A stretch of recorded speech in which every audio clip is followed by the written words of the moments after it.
to firstly, before starting the meeting, acknowledge the passing of a couple of people, significant people in our community. Firstly, in the much wider community of Dunedin, I'd like to acknowledge the passing of David Allison, upuko of Kati Huirapa Runaka ki Pukataraki, who died, passed in February. And what a wonderful gentleman he was. I did have the pleasure of meeting him probably for the first time at the planting of a tree for the coronation of King Charles. And him being an old returned serviceman, had stories to tell of being overseas with British soldiers and having a life in the military. And he was a real gentleman, and we really enjoyed that time as we planted a tree in our botanic gardens to celebrate that. And I think he was very, my observation of him and the times that I met him thereafter, he was always an outstanding member of his community and a great representative for the marae at Pukataraki. I'd also like to mention Vince Simmons, whom I didn't know personally, but he was a member of Dunedin City Council staff. And unfortunately, his funeral was held last week. And, he was a very important and significant member of the building control team. And his funeral was very well attended by members of staff and members from the community, because, of course, he knew a great number of the building fraternity and tradies, people that make things happen in terms of construction and building projects around the city. So on behalf and for both of them, I would say may they rest in peace. I would now invite Chaplain Mike Tonks, who interestingly has been very involved with the South Dunedin Community Group and has been recently appointed chaplain to the University of Otago. So it's quite an auspicious day to welcome him here to open our meeting with a prayer. Thank you. Thank you, councillors and everyone. So let us indeed take this time just to pause and to pray. I te atua homai ki a mātou tau maramataka. Tau rakimaere, tau kaha, mō tau aroha, mō tēnei rā. Indeed, we come before you, God. We remember the people we've just named and their families, and thank you for their contribution to our city and to its well-being. And in that same spirit, we pray for today's conversations around this table. And we consider this agenda, particularly around South Dunedin. God, you know what I think. But it's not just what I think, but what you want for this city that I pray for. That what needs to be done for its people and for its community will be discussed and decided upon here today. So for that, I pray this council, you may grant them your light to guide them so that they may, with wisdom, navigate the various issues, personal agendas and interpretations of documents that are before them today, to arrive at a destination that brings your blessing upon our city and upon each one of its people, and fulfil that vision of a great small city that flourishes socially, culturally, environmentally and economically. I pray that you'll grant them heavenly peace, to quiet their hearts and hear one another in the wisdom that is so richly abundant in each of these people around this table and the people that prepared the papers to be discussed. I pray that you'll bless them with your strength to do the right thing because it is the right thing, to hold fast to the principles of justice and mercy for all, with tinoranga, tahitanga, manaakitanga, collaboration, respect, and you'll give them strength to keep focused throughout the whole meeting. And lastly, my prayer is that they may know your love in their hearts, so that any decisions for the city demonstrate the care and compassion for all its citizens. For all we do is not just to serve the money, buildings or infrastructure, but its people, the ones we like and the ones we don't. So give us your love, give us your strength, Give this council your peace, give them your light. Kia tau, kia tātou katoa. Kia atu whai o tō tātou a riki a ihu karaiti, mi te aroha o te atua, mi te whiwhinga tahitanga ki te wairua tapu. Ake, ake, ake. Amina. Thank you. Thank you. We have a public forum speaker today. I'm very pleased to welcome Joe Millett, President of Grey Power, who wishes to speak on the current situation regarding the community use of the South Dunedin Community Hub premises.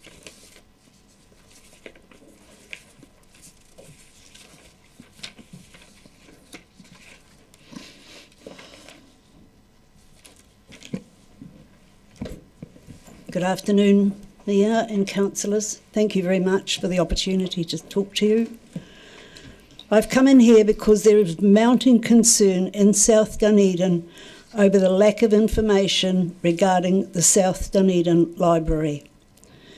When the first plans were all brought into us and we sat in our groups with the community there down in the community hub having our meetings, we were shown plans of what was going to happen and that the upstairs story would be for our community to use and the members, and there was mounting enthusiasm round that table. The next meeting we went to, we got more information, a little bit more came out, what was happening, and I, being the skeptic that I am, thought this does not make sense to me. The third meeting I went to was the last, because we could not get any definitive information as to what was actually going to happen, how much area we had, and what we were going to be able to use it for. We believe that the community should have been brought into this a long time before we read in the Otago Daily Times that the top floor was going to be rented out at market rates. I cannot believe that nobody in the council or in the offices of the council involved in this knew what was going on, that they could not bring it forward as a concern. I am quite sure if you had treated us with a little bit of respect and asked us to come and meet with you and see if we could work through some process, we would not be in the situation at the moment than we are. And where are we at the moment in the community? I'll tell you where we are. I've had people coming in to me saying, you've got to do something. I don't know why I have to do it, but you've got to do something, because we were all well known everywhere when the council wanted to take the government to task over breaking their promise with the hospital. Where are they today when they've broken their promise to us over our access to the library? Nobody's even bothered to come and explain. So we're now talking about picket lines, we're talking about marches, we're talking about petitions. And before we start going down that road, because what they're doing at the moment is organising it so that the peak of marching down the street will be about 2 weeks before election day. So what I've done here today is come in and ask you if we can A, have some honesty as to what's happened, B, some consultation, honestly telling us about it, and 3, are you looking to exclude some communities? Because in our particular case, we were going to go into the office with the current hub that we've got at the moment. The day I went down to make arrangements with the manager about the date we would start up, we were told we couldn't have it, we couldn't move in, we couldn't store our furniture because there had been asbestos found in the building, and the area in which we were going to put our excess furniture we weren't going to be using at that time was in the Veggie Boys area, and we'd had asbestos. Now, with all due respect, how in God's name we bought a building that no due diligence was done to know that there was asbestos in that building is beyond my knowledge. I don't know anything about building, but even I've got enough sense to make sure somebody inspects a property I'm buying properly, and I would have expected our people that we're paying to do these jobs would do it properly. So then we decide, well, that's good, we'll go into the new library. I can't afford to pay market rent to go in the new library. So all I'm asking for is, can you please, I've got a few seconds left, can I please have some communication between the council and the community so we can have an honest, open discussion and know where we're going to go with this new library. Having thrown the brickbats, I will now give you the bouquet. Thank you so much for the footpath, the new one outside the library going to the corner of the Hillside Road. And it is such a pleasure to walk along a flat tar-sealed footpath without walking over humps, fancy paving, bricks, missing pieces here and there. It's just a pleasure, and I actually don't sit down at my bus stop anymore. I go and walk up and down on that lovely path. So thank you for that. Well, thank you for the bouquet, because I certainly personally encountered quite a number of complaints about the unevenness of the pavers in the past. So it's good that, at least that, which is the first thing in use, because the library and community hub is not yet in use. At least that is working out. So we have some questions, and first of those from Councillor Benson-Pope. Thank you. Thank you, Joe. You are aware that the decision to rent the top floor of the library out commercially was far from unanimous? No, I haven't actually seen the figures on it, but I also know that we are under the or somebody seems to be under the misapprehension. We thought we were having it free. We were intending to pay for it, but I did not know it was not unanimous. Next we've got Councillor Walker, then Councillor Ackland. Thanks, Mr. Mayor, and thanks, Joe, for both the agony and the ecstasy. Similar, two questions. First one similar to Councillor Benson-Pope's. You're aware that there was a vote a few months ago. In fact, I'm aware of it because I moved the motion to provide some space for the ST community network, and that was lost by a very thin margin. So I know the answer. So I'll dig that out and send it to you. Second question is, wouldn't you agree that there was no on-paper explicit promise to the ST community network, but there was a large community-wide expectation that there would be space? I agree, there was nothing written down, but what was given to us was the understanding that it would be there, and that was why the community meetings were being held, and the various groups were taking part in those meetings. Thank you. Councillor Ackland. Thank you, Mr. Mayor. Joe, when the building that the library has gone into came to us as an option, when the other site became unavailable and inappropriate, I think timing was an issue and all that sort of thing, it was presented to us that the library would be one floor and the other floor would be there for an income stream to council, which is why I certainly voted for having that particular building used for the library, because there was going to be an offset to the cost of building it and in particular operating it. To have the upstairs, as you're suggesting, for community groups, that you, as you said, you can't afford the cost of the rent for that.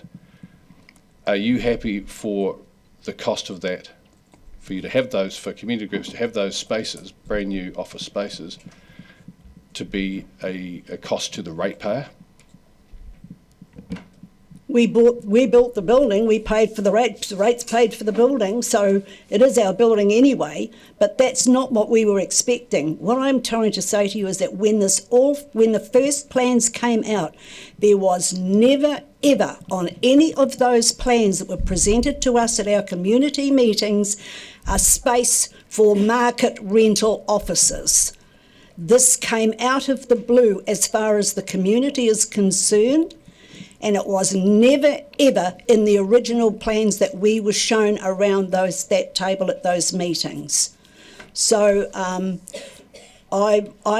not worried how you do it, and you people at the end of the day have the say in it. All I'm asking for is that for the community to be given the honest truth of why it suddenly changed, and if it wasn't sudden, why weren't we given that information in the initial plans that were brought to our meetings? On those things, Joe, I totally agree with you. The communication sounds like it has certainly broken down. But I do get back to the fact that when we decided that building was the way to go, there was going to be an income stream from those spaces being rented out, as in half of the area was appropriate for the library and community use, and the other half was for revenue streams to offset the cost to the ratepayer. Well, you people may have known that, but I'm telling you that the general community in South Dunedin had absolutely no idea of it, and I go back to the fact that perhaps it would be helpful if you could see the original drawings that were brought out to our meetings and had a look and shown there was absolutely nothing on that top floor that showed market rental area. Okay. I have a question, Joe, just slightly over time, but are you aware that in some situations in the town, the council charges a market value for a particular service or rent or whatever, but also we have the thing called a grants committee, which makes grants to organisations, which does help offset that rent, or sometimes even be greater than whatever rent they might be paying. Yes, I am aware of that, Mr Mayor. We actually have received a grant to be able to set our website up, so I am aware of that. The thing is, with organisations, we cannot rely on grants. We have to be able to know that when we're going to be somewhere, we can afford to pay for it. Yes. Well, sometimes in order to have an even marketplace of, I suppose, market rents, so that if the commercial group wanted it, they'd be paying the market rent, and then community groups may be able to get a grant that would offset that. So that does happen in some circumstances. However, thank you that we've covered all the questions. So thank you very much for the opportunity to speak to you. Thank you very much for coming and talking to us as well. So, moving on to the agenda. Apologies, we have no apologies, and we have a full attendance, so thank you for that. As far as the confirmation of the agenda, on page 4 of your written papers, I move that Council confirms the agenda without addition or alteration. Seconded, Deputy Mayor Lucas. Are there any comments to that? No, in which case I'll put the motion. All in favour say aye. Aye. Against? Carried. Item 5, declarations of interest. Members are reminded of the need to stand aside from decision making if a conflict might arise between their role as an elected representative and any private or other external interest they might have. Are there any updates or changes? We've had a few lately. No, nothing there. So therefore I'll move that the Council notes the elected member's interest, register and confirms the proposed management plan for that. Seconded, Deputy Mayor Lucas. All those in favour say aye. Aye. Against? Carried. Item 6, reports. The revenue policy for Kettle Park, page 17 of your agenda. Ms Allen and Ms Bodecker will come to the desk and possibly have some opening comments. Anyone? No? No? Should we go straight to questions? Are there any questions? Are there any questions? Councillor O'Malley? I know that we are still treating this as an operating cost, but given that the St Kilda Borough created a hazardous waste dump and now we're filling it up, why is it that we cannot ever consider using this as a capital investment instead? Thank you, Councillor. As we work through the project and we start to replace this or with the park, so to the extent that whatever we create at the end, if we create an asset at the end, some of that will be capital, but the majority of this is remediation work that is disposing of waste, so it's operational. I understand that's the logic of where we've got to. Who's adjudicating on that? Is this coming from the Auditor General's direction, or Correct, that's accounting standards. Because surely councils, especially with council reform that occurred in the 90s or 80s, where you got aggregation of councils, we'll be facing this all over the country. And it just seems counterintuitive to put this on as an operational charge when it's quite literally a 100-year-old legacy. Councillor, staff probably agree with you, but at the minute we're bound by the accounting standards. I think it is a conversation that we probably could find different fora to have about how we deal with it ongoing, but at the minute we need a mechanism by which we can comply with the audit standards for the 9-year plan, and this paper does that to get us through the audit for the 9-year plan. Yeah, I completely agree with that. That's not where I was going. I wasn't planning to change it today. I'm actually saying, though, that what are we going to do as a council on this particular environment to challenge that as the audit, as the accounting standard, and have we thought about going in with other councils as well potentially? Not for this item for this moment, but given it's 2031 when we do the first spend, would we consider trying to get the accounting standards changed around this?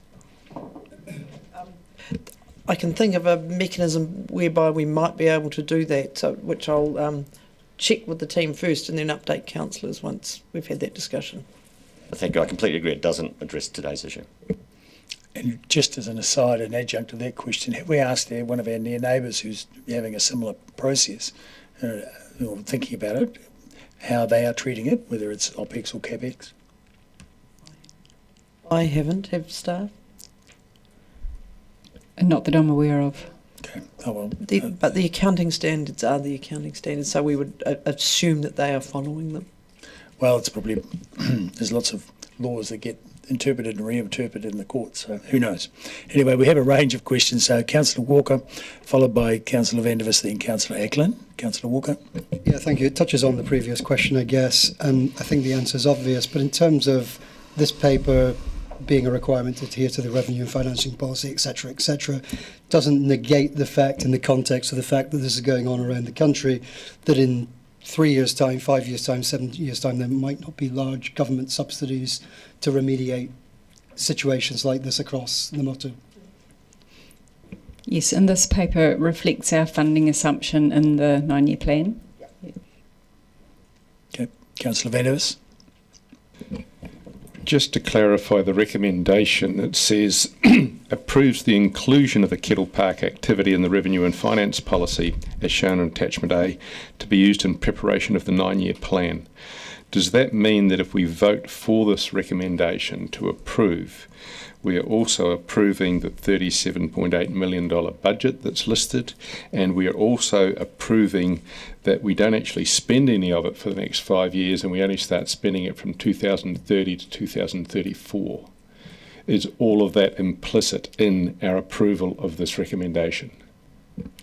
This recommendation is around how we will fund the activity, so it's not talking about the amount or the timing. For clarity, the amount has already been considered as part of the draft budgets. So the money you are referencing, Councillor Vandervis, is already in the draft budgets that Council has already approved. Yeah, I understand that, but what I'm wondering is that does this approval actually also reconfirm, if you like, that amount and the timing of it? No, the answer Ms Bodecker gave is correct. This is just about how, if that money were to be spent, it would be funded. It's basically just saying this is operational and that's what we understand and we approve it to be operational spending. It's saying slightly different than that. This is providing a different activity. Yes, sorry to cut you off then. This is saying that this will be funded via the general rate, 100%. Yep. If it is approved. Yeah, so it's not yet finally approved. Yep. Okay, Councillor Eklund. Right, Councillor Gary. Thank you. Ms Allen, is it not the case that audit, the auditors have very clearly said this is the approach we need to take. We really don't have an option in this. This is a clear guidance. Guidance is probably a little light, I would suggest. A clear direction. Is that a fair assessment? Thank you, Councillor. We have clear direction that the way it is at the moment in our revenue and financing policy, it causes issues for the transport group, the roading funding policy, because it doesn't come with a subsidy. And so this is our response to that clear direction from the auditors. Correct. Thank you. Councillor O'Malley. Is it still going to stay in the transport activity? For this, while we consult on the 9-year plan, yes, that's where we have it. So it doesn't prevent us from re-looking at that for the final or for future 10-year plans. I assume it's on the transport activity because they are the ones who have the coastal erosion component. If it had not been near the coast, it probably wouldn't have been under transport. And I'm wondering why it's not under waste and environmental solutions. Yes, we can certainly look at that.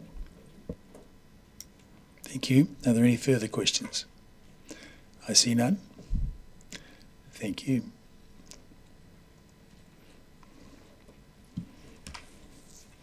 So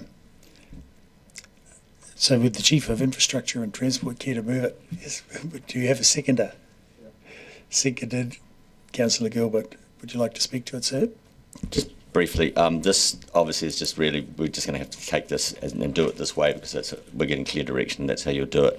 I kind of feel that it was in Transport's funding role anyway, largely, as I just said in the question section, largely due to the proximity of where it is to the sea. I'm actually, that 37 million, it's kind of like, I think the first time I've really seen it written down in that form, and I know that when we started this, the numbers were potentially much higher than 37, so I'm actually looking at that 37 million saying that to me looks as a back of the envelope calculation much more accurate than the 80 or 90 that was potentially considered at the start. So I think this is what we have to face, but I do really want us to look hard at whether or not this really should be funded as a direct operational, directly out of the rates in the immediate, when you're considering we're cleaning up a landfill contaminated by a gasworks that doesn't exist anymore that was operating in a council that we were not operating in at the time. So I think that this legacy issue is going to be all over the country. It is a central government position. I think it's now, in between now and 2031 we need to lobby central government as to whether or not we should be able to get this done as a capital rather than operational investment. Yes, and I would comment that we know that we are in the situation of needing to approve this change today. We've already had the discussion prior when we discussed the draft long-term plan.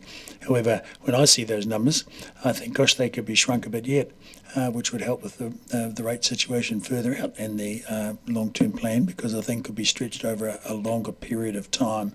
But it's certainly not, for me, from my mind, it's not beyond the realms of possibility that we could get an alteration to the fine difference that we perceive here between OPEX and CAPEX and make that slight shift. So, are there any other speakers? Councillor Gary. I just want to thank the staff for their considerable mahi on this.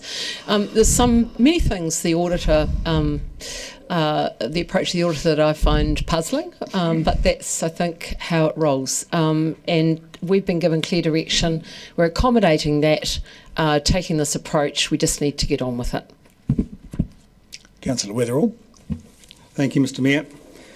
It frustrates me we have to go down this 100% ratepayer-funded $37.8 million road to remediate the Kettle Park landfill, when we have not exhausted or even begun groin trials to see if we can retain sand to enable us to let sleeping dogs lie.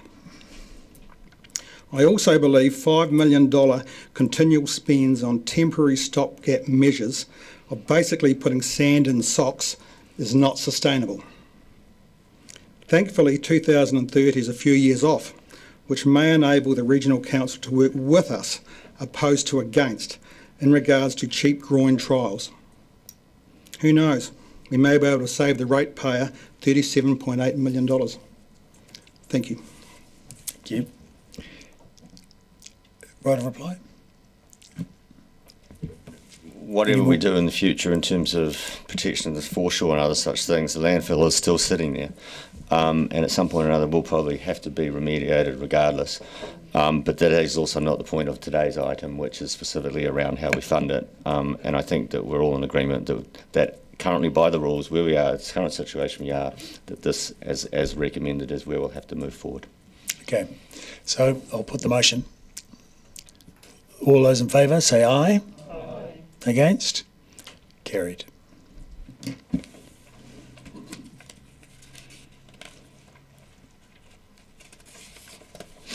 Item 7, South Dunedin Future. We have Mr. Rowe, Mr. Payon, Mr. Ward to the desk. Thank you, gentlemen.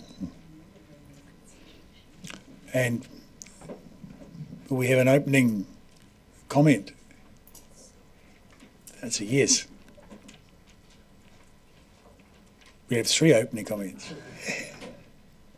Thank you, Mr Mayor. Kia ora koutou, councillors. I'll just make some brief opening comments and then take questions. So, obviously, this has been a long time coming. You know, the flooding challenges relating to South Dunedin are well known, historic. We had a big reminder we had a big event in 2015 that was the genesis for a lot of this work, led to a range of initiatives that subsequently became South Dunedin Future. We had a little reminder of that last year in 2024. And we're now sort of 3 years along what was a substantive 5-year program. So we're not there yet, but this is a major step in that process and that journey. So what these reports basically do is define the problem for us for the first time. A lot of the hazard information that is used in the risk assessment is already in the public domain, so it's not necessarily new, but it's the first time it's all been pulled together in a single space with that additional risk analysis put over the top of it. So it's by far the most comprehensive understanding of the risk that South Dunedin faces both now and in the future. Similarly, it's not all bad news because while that defines the challenges, the second report that looks at the adaptation futures also outlines to us that there are a range of things that we can do to manage risk. So the picture that's outlined in the risk assessment is a do-nothing scenario or a keep doing what we're doing scenario. So if you like, that establishes a baseline against which we can assess potential options. How do we reduce the risk on that baseline and what are the costs and the pros and cons of that? So that's really what the program's about. We're a vehicle for having that conversation, undertaking the technical work, the economic analysis and the community engagement necessary to get there, and ultimately narrowing down all of the options that are on the table. In terms of what next, so obviously while I've got a suite of options, there's some big numbers associated with some of those. The council hasn't committed to any one of those. All we've committed to at this stage is running the process. So for the next 2 years, and then after that process, once South Dunedin is concluded, the expectation is we'll have a master plan for South Dunedin, and the next big step in that is what does that mean in terms of land use change or land use in terms of plan changes, rezoning, etc. What does it mean in terms of infrastructure investment? That might be infrastructure to support resilience, or it might be infrastructure to support development.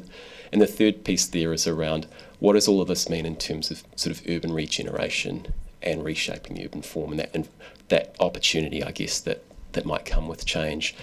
So there's lots of work still to do, lots more phases, and each one of these phases will have a different set of decisions and different opportunities to talk about sort of what we might build or create, what that might cost and what the trade-offs are. So it's a long journey, and we're really pleased to be at this point, and very happy to take questions. Okay, well, first I have perhaps a starter question. Many people in the community are very alarmed at the cost numbers. They're all starting with a B, and people can't get their heads around. Are we supposed to find $1 billion next year? So what is that cost number? What do those cost numbers mean? And where on earth is that money going to come from? Sure. Thank you, Mr Mayor. So the first comment I'd say is the good news is we don't need to find any of that money next year. Those costs are obviously big numbers, but they are spread out over the 75-year period that the report looks at. They also, I think, should be looked at. There's two other numbers that maybe give those figures context. One is the council spends around $200 million every year on capital expenditure. If you times 200 million by 75 years, you get a figure of $15 billion. So under BAU, the council's expecting to spend $15 billion between now and the end of the century.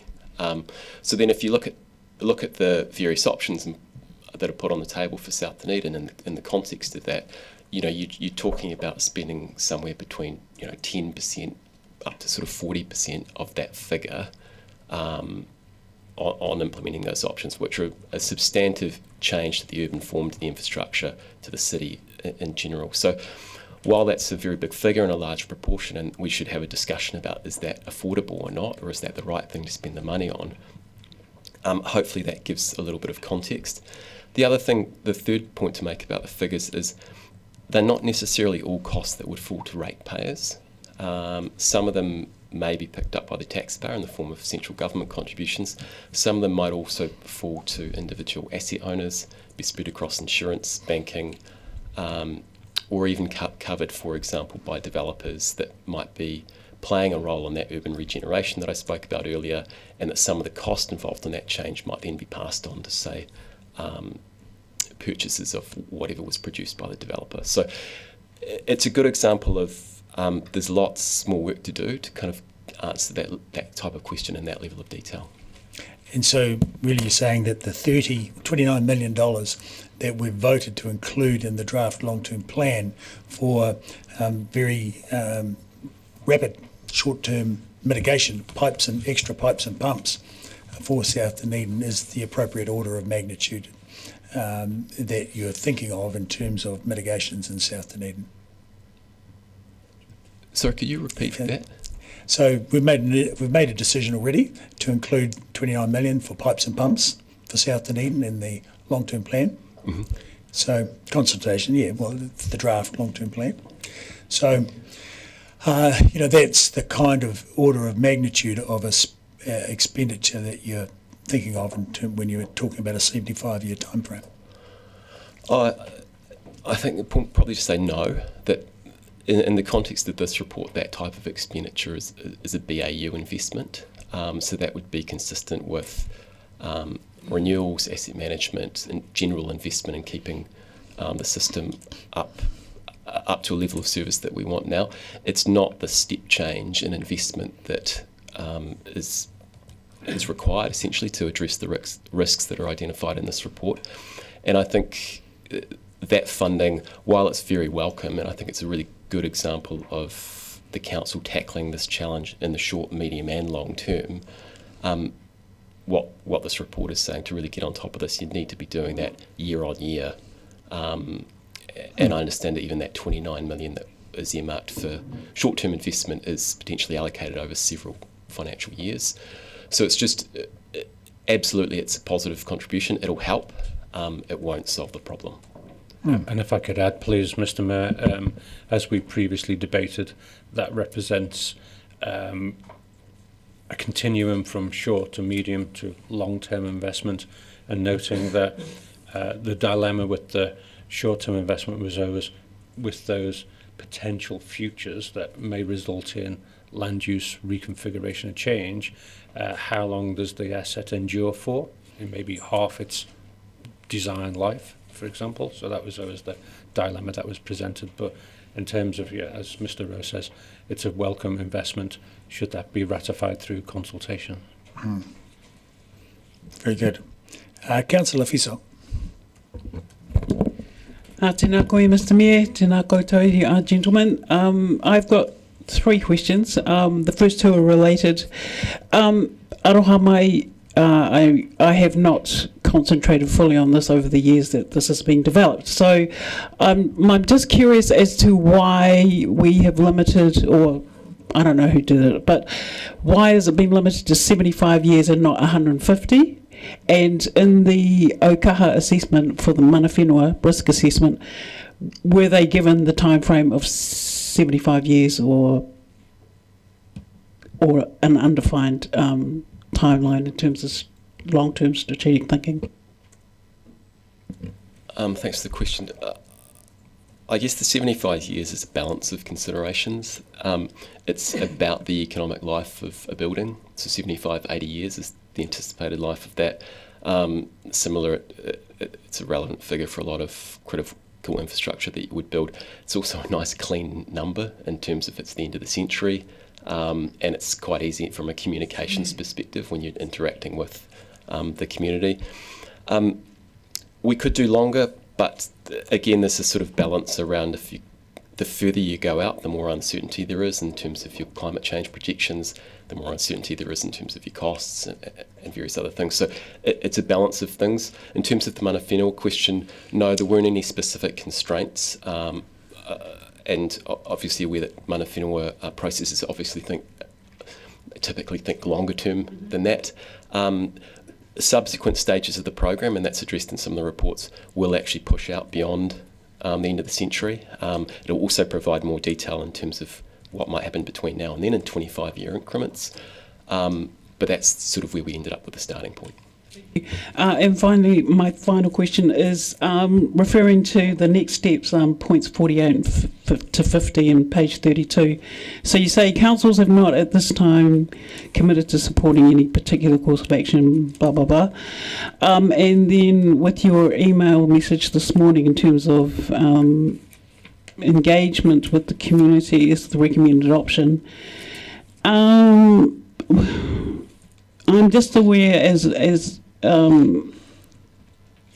elected members will have written as to their concerns of consultation fatigue, like how are we going to expect not rational, but how are we taking into consideration the fatigue? You've outlined the same expo that you had last year in February, but given the flood event of October 2024, have you weighed up the impact of people still recovering from that, and then we're going out to further engagement? I just don't see that it's going to result in good outcomes. I don't know, good messages from the community. Sure, appreciate that. Couple of comments. One is many if not all of the stakeholder groups that we interact with, we do so very regularly, and it's gotten to a point where that's occurring on quite an informal basis. So I believe we have a very good read on many of the community members in terms of where they're at, what they want us to talk about and whatnot. There is a high degree of anticipation about the reports. We have been talking about them for 6 to 12 months. Obviously, there's quite a lot in them. They raise a lot of questions. We anticipate high public interest. And we're also, in reference to what the comments that the Mayor made earlier, we are already planning to go and talk to the community about flooding in South Dunedin in the context of the long-term plan. So we're going to be talking to them about short-term flooding, we're going to be talking to them about medium-term flooding, and there is some logic in terms of wrapping all of that up and doing it in one hit. We are working with colleagues across the council around how do we streamline that, how do you have one meeting rather than two. We're also looking at whether we can sort of join some of the data together as well so we can get some efficiencies. Thank you. Councillor Vandervis. You've mentioned the big event in 2015, the major flood, and since then, in the last decade, we have dramatically increased funding for drainage in particular, overdue though it was. When you said in your opening address just now, you basically equated do nothing with keep doing what we are doing.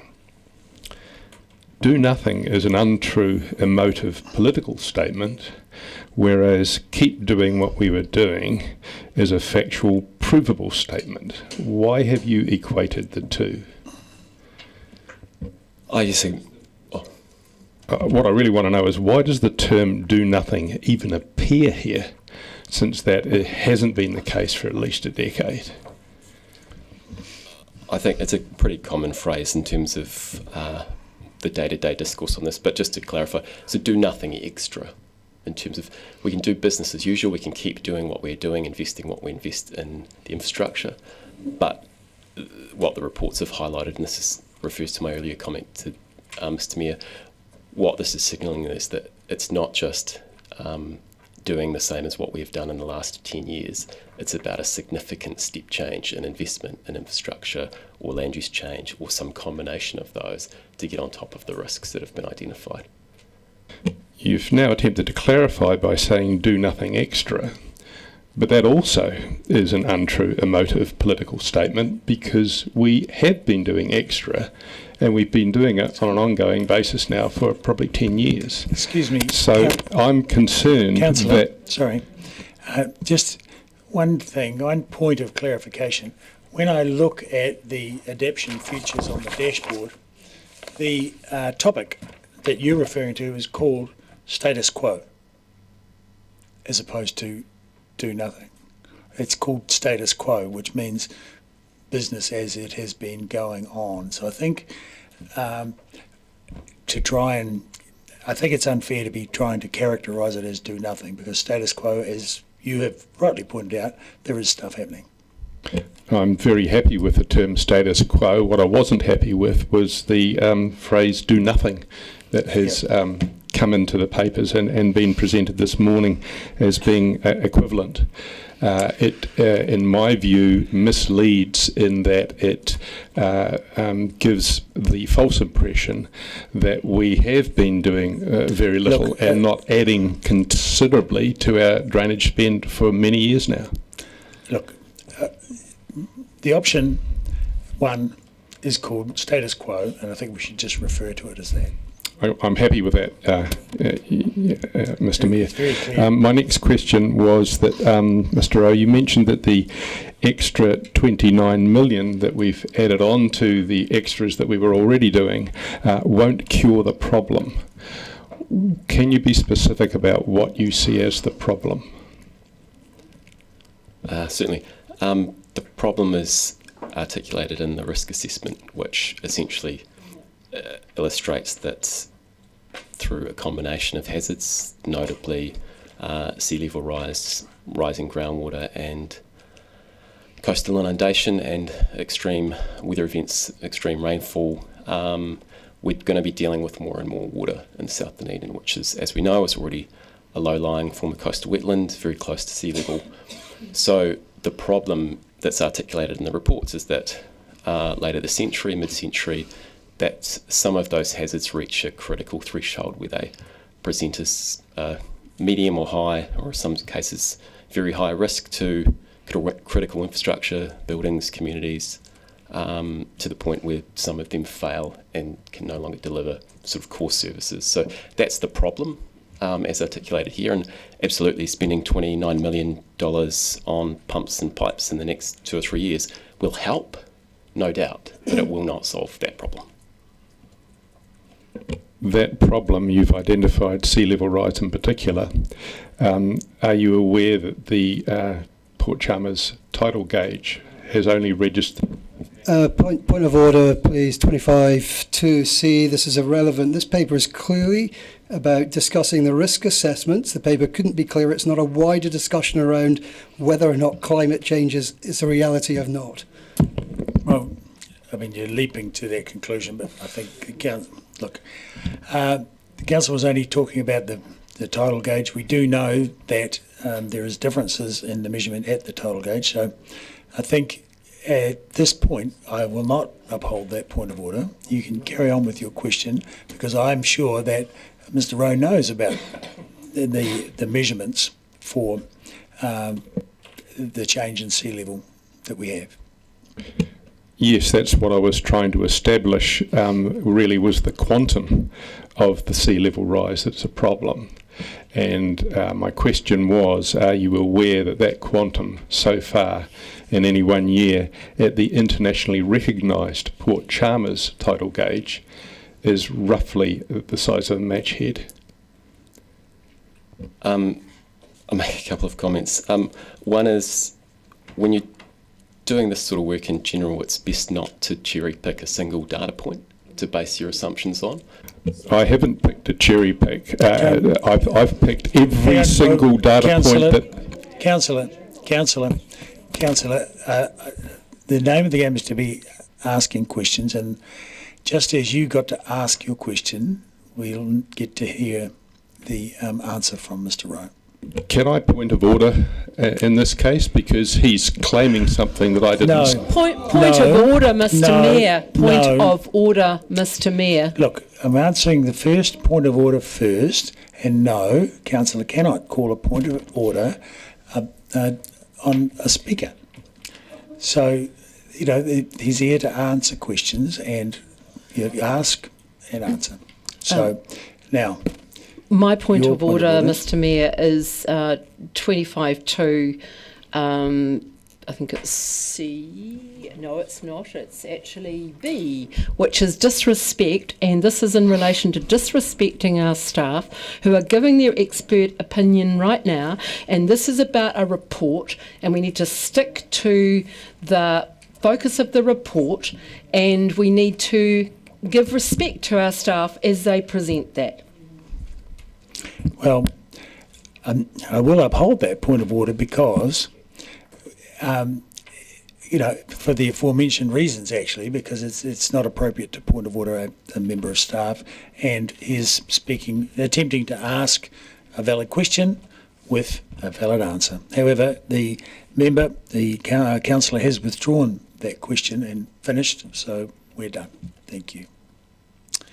Moving on to Councillor Houlihan, followed by Councillors Walker, Barker, Gilbert and O'Malley. Councillor Houlihan. Thank you, Mr. Mayor. And thank you also to, sorry, I can't remember your name, but to the person from ORC who's here as well, because of course it's not just DCC, it's ORC. And I wonder, from a point of view of ORC, because we're all involved in this, what sort of costs will this, will ORC be looking at with this? Do you know, they're obviously having to look like us this, at this time as well, but how would, obviously we're all facing huge costs. Have you got any idea at your side of it where any of these funds could come from? Yeah, thank you for the question. I think at this stage the question around cost hasn't been really addressed, and will come later when we'll be narrowing down the options, and affordability, how the costs are going to be shared by regional council, city council, others, is something that still need to be addressed. Thank you very much. Is probably for Jonathan, I think, but is our the South Dunedin report and all this extensive work that you and your team have done, are we one of the first off the block to have such information, or are other places in New Zealand, have they, done a lot of this work as well, or are we seen as sort of pioneers in this, or is that? A little, yes. So we're doing this work on the back of a decade and a half of really great science, led by the Otago Regional Council and also GNS and EWA and others. So we have a data set that many other cities around New Zealand don't, which enables us to do this. Obviously also Council made a decision several years ago to form the program and to have not only that science work, but also the technical work investigated, but also commit to those conversations with the community about, what went wrong in 2015, what we know, what we don't know, and then sort of what that challenge looks like and a process to get there. So I think we are probably facing one of the more complex adaptation challenges. Auckland got a big wake up, obviously, with the anniversary floods, Westport, and a variety of others. So we have a network of colleagues across Council, across New Zealand, who work in the adaptation space. It would be fair to say, I think everywhere in New Zealand is facing these challenges, but they're very unique to each specific location.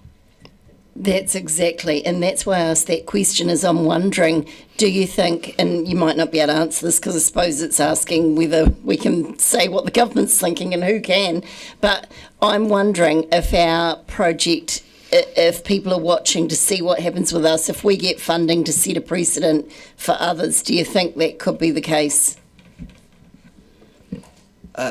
Potentially. I think the government is doing a range of policy work in the climate adaptation space, and we are expecting some sort of adaptation legislation, a bill, possibly later this year, that might provide some clarification on roles and responsibilities of council, or sort of who pays for what. We've also, the Mayor and the ORC Chair have written to a number of ministers, including the Minister of Climate Change, to draw their attention to this work, the program, where we're at in it. And I think there's always a sense of, if we're a little bit further ahead than some others, and we are facing some of the realities of this, that there might be some value in that for central government when they are developing that policy, because we're kind of road testing it on the ground as they're developing it, and we can sort of ground truth it, if you like. Thank you very much. Can I just add one thing? To the South Dunedin was also a case study selected by the Climate Change Commission. That was it last year or the year before, to see how adaptation was occurring on the ground, and they taking the lessons learned from South Dunedin in their planning and guidance to central government. Very good. Councillor Barker. Thank you, Mr Mayor. Kia ora koutou. Just want to ask a question. It's on page 31 and it's talking about option 1 versus option 2.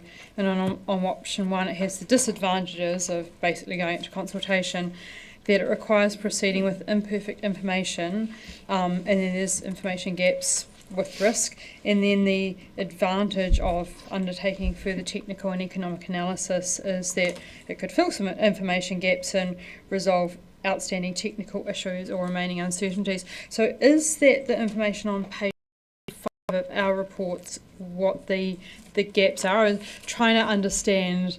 I mean, we're always going to proceed with imperfect information, but I was just trying to understand the degree of imperfection if we were to go to consultation now, or if we were to go to consultation in 6 months or 4 months. How much more substantial data, less risk data will we have? Yes, you're right in the sense that the items listed in the risk assessment on pages 64 and 65 of the agenda, I think, comprise the body of those information gaps or assumptions. Yet we'll always be working with imperfect information. There are assumptions. Some of this is enormously complex and it's over a long time frame. I think the view of staff and the consultants is that we've reached that critical mass where we've got a body of evidence now that we recommend moving forward.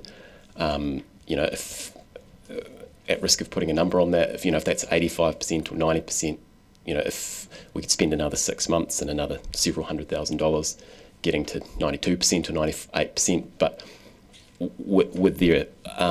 there is the one probably exception to that, I would say, would be around the coastal hazards work. So obviously there's a St Kilda plan process going on in parallel, which is going to produce a lot of detailed hazard information around that. That's still ongoing. Unfortunately, we weren't able to incorporate some of that into this study because of just some delays in that work. So we are probably working on higher level information on the coastal hazards work than would be ideal. However, again, we think it's appropriate to move forward because at this stage of the program, we haven't proposed adaptation for that 4th cell, which is the coastal cell. And once we integrate the St Kilda coastal plan work at that next stage, we'll then have much more detailed information. We can do the adaptation planning for that 4th cell and it'll all sort of come together. So just to clarify, because I did read about the coastal risk of inundation via the sand dunes, I'm just trying to think about the risk of that being an overwhelming risk. You would be feeling confident that that wouldn't have a cascading effect on the rest of the risk here? No, not at this stage. So the coastal inundation risk is predominantly from the harbour side at this point. Yep. Just to clarify, so the additional work that's been done, it's about coastal erosion on that St Kilda. I thought I'd read somewhere about the failure of dunes in the rather large report somewhere. That's just why I asked that, because I just wanted to ascertain that risk, but I feel comfortable with that. My next question is just around the comms and engagement, and I was concerned, I guess from a council law's point of view, about us going out to the community with the long-term plan, the local water done well, and then the South Dunedin future all at once, and not just on the community, but also on council law's ability, not ability, I'm trying to think what the word is. Well, there's a lot going on, and someone's going to come to us at a table somewhere, and we're going to have to explain all of the stuff and have the material that helps us explain these choices that we're making and how they link together. So how are the councillors, who are those community links, going to be able to have that information to communicate with the with our community? I guess further to the previous response to Councillor Lofi, so I think there's a lot of synergy between the LTP work, local water done well, and South Dunedin future. Obviously, a lot of that looks at stormwater management, natural hazard management in South Dunedin. So there is some logic in doing it all together. It does allow us to, if we do it together, we can gain some efficiencies. Obviously there is an option to delay if on a balance of considerations that was the preferred view by council. Though one of the reasons for recommending that we go now with the consultation is that the objective of the program at the moment, the South Dunedin Future Program, is to complete this work and have an adaptation plan by the end of 2026, would allow us to inform big decisions for the next long-term plan. So if we do delay, there's a risk that we don't complete the work and we miss that cycle. So thank you for the list that you sent out about the communications and engagement. And I note that it's very focused on South Dunedin. It says it's South Dunedin based only, and I guess my concern was also around the rest of the city and how they engage with us, because it's all of our future. So there's that, and then there's all the other coastal work, because we have the community boards coming and talking to us about why them and not us. So we will get asked that. Will we have tools as well to be able to help answer those questions? Do we need another workshop before we go to consultation to try and nut out how we as councillors are going to be able to work this through with our community? A couple of responses. One would be that in the LTP consultation document, there is specific information on South Dunedin future.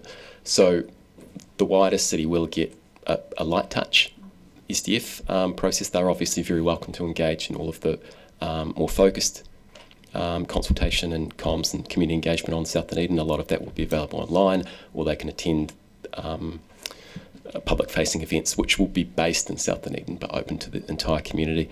If councillors want another workshop, just let me know. My impression was your workshop schedule is quite healthy already. And we're certainly, as I say, working with colleagues in the policy team and the Three Waters team around how do we kind of simplify this as much as possible. So will we get will we get something coming to council around all of this engagement and communications? I guess it's for the CEO on a holistic level to make we've already had a spreadsheet of a whole lot of dates and times. That was like a month ago, and a lot of them weren't filled in. It's just trying to see how it all fits together. I can check with the team. I know the staff are acutely aware of consultation fatigue, both for councillors and for the community, but some of these things have to be fitted in. So I don't have Mr. West here, unfortunately, to be able to ask, but I will follow up and circulate something. Okay. I've got Councillor Gilbert, followed by Councillors O'Malley, Gary, Lucas and Lafiso. Thank you. And you're right, the workshop schedule is border on David Goggins at this point. You've kind of answered my question with Councillor Barker's first question, but just to be clear and perhaps in a more succinct, with a more succinct question, the data gaps that are mentioned quite a bit. In real terms, how much more information are we just, how much more information, or what's the likelihood that more information is going to drastically change the options, or are we really just talking about minor variations, dialing and fine-tuning, that sort of stuff? Obviously, you don't know until you've got the data, but... I think at this level of the analysis in the program, we would just be fine-tuning. So what the next stage, for example, might highlight to us is that, okay, if we've got 7 futures now, if through the process of community consultation, more technical and economic analysis, that determines that, hey, now we're talking about specific interventions in specific locations and specific timeframes, maybe now we need a more granular understanding of the risk within that context, and that might trigger a bit more work. But I think at the level we're at now, doing more work really just pads out what we already know, and I don't believe it would fundamentally change any of the conclusions. Thank you. Councillor O'Malley. Thank you, Mr. Mayor. Sort of 2 questions. The one is going back to some commentary early on in the item about stranded assets and the dilemma of stranded assets. And I'm looking at proposed in the consultation document spends, one being upgrading the Forbury Aqueduct.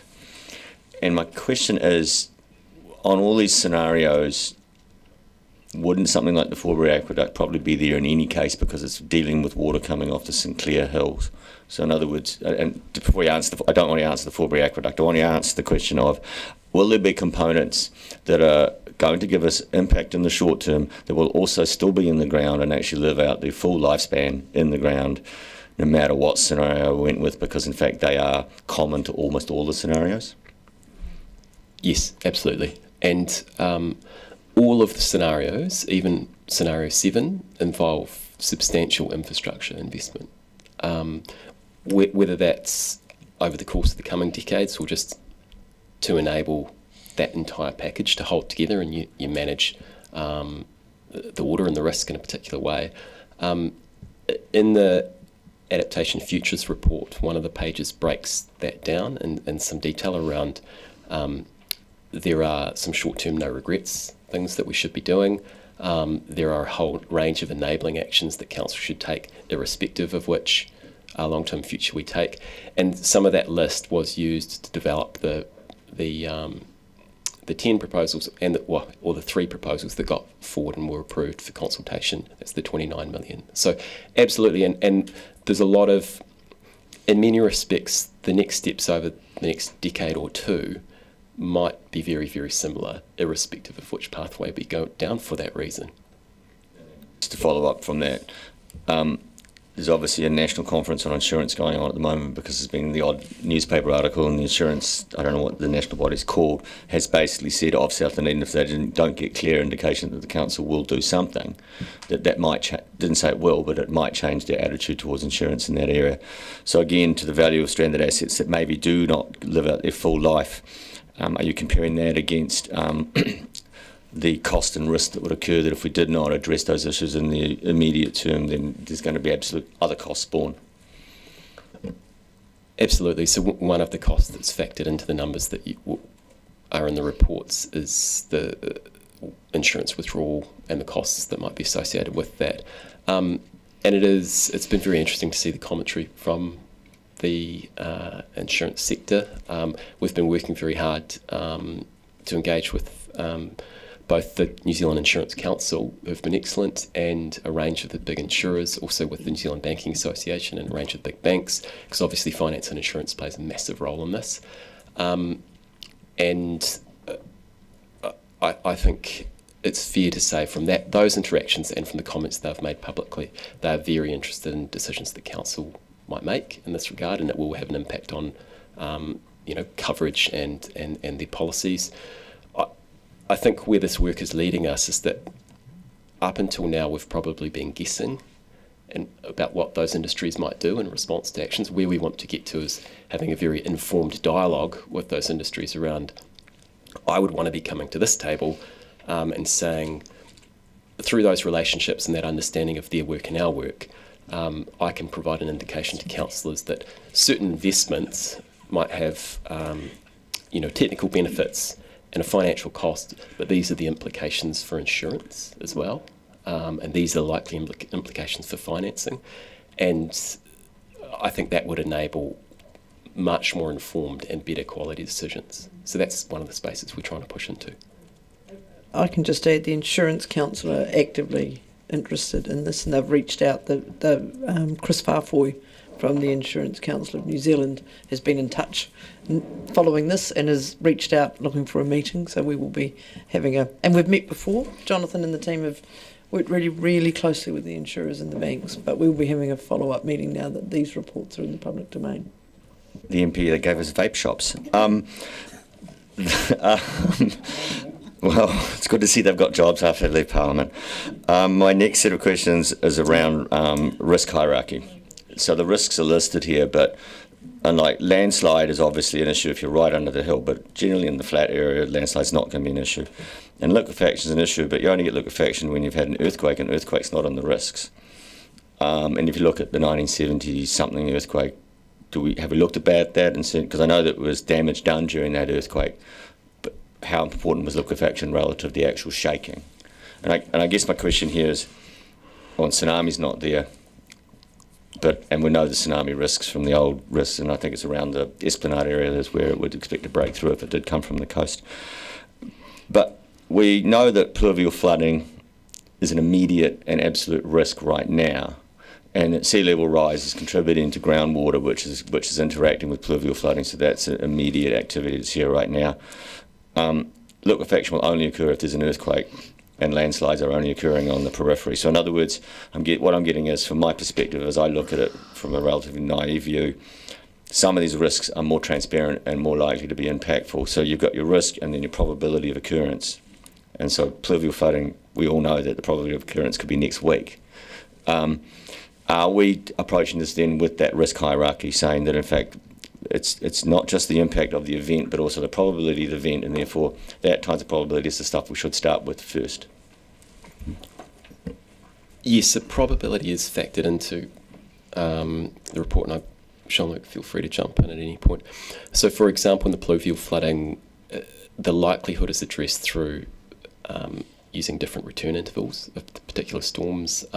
Obviously, the probability in the sea level rise hazard is different because it's near certain. It's more a question about when is it likely to happen. It's more kind of temporal conversation. And then you've already spoken to that interchange between groundwater and the like. In terms of hierarchy, absolutely. Pluvial flooding, groundwater and sea level rise, or coastal inundation and coastal erosion are the big ones. That's not to say that, if we had a black swan event, a big earthquake, obviously liquefaction becomes an issue, but at this stage it hasn't been the focus of the report for the reason that it's less likely to happen than the others, and I guess if it does, we've got bigger problems to worry about. I guess that's my point in terms of the focus of the report. It's very big, and it's a lot to get hold of, and I wonder if everything has to be in that report as opposed to an appendix, and that the core risks that the community is facing, and can we break it down into 50, 100, 150 and 200-year events, because sea level rise is a geological event really, it's a very fast geological event. And so we might plan for the sea to be at this height for the first 100 years and then plan to be at this height for the next 100 years.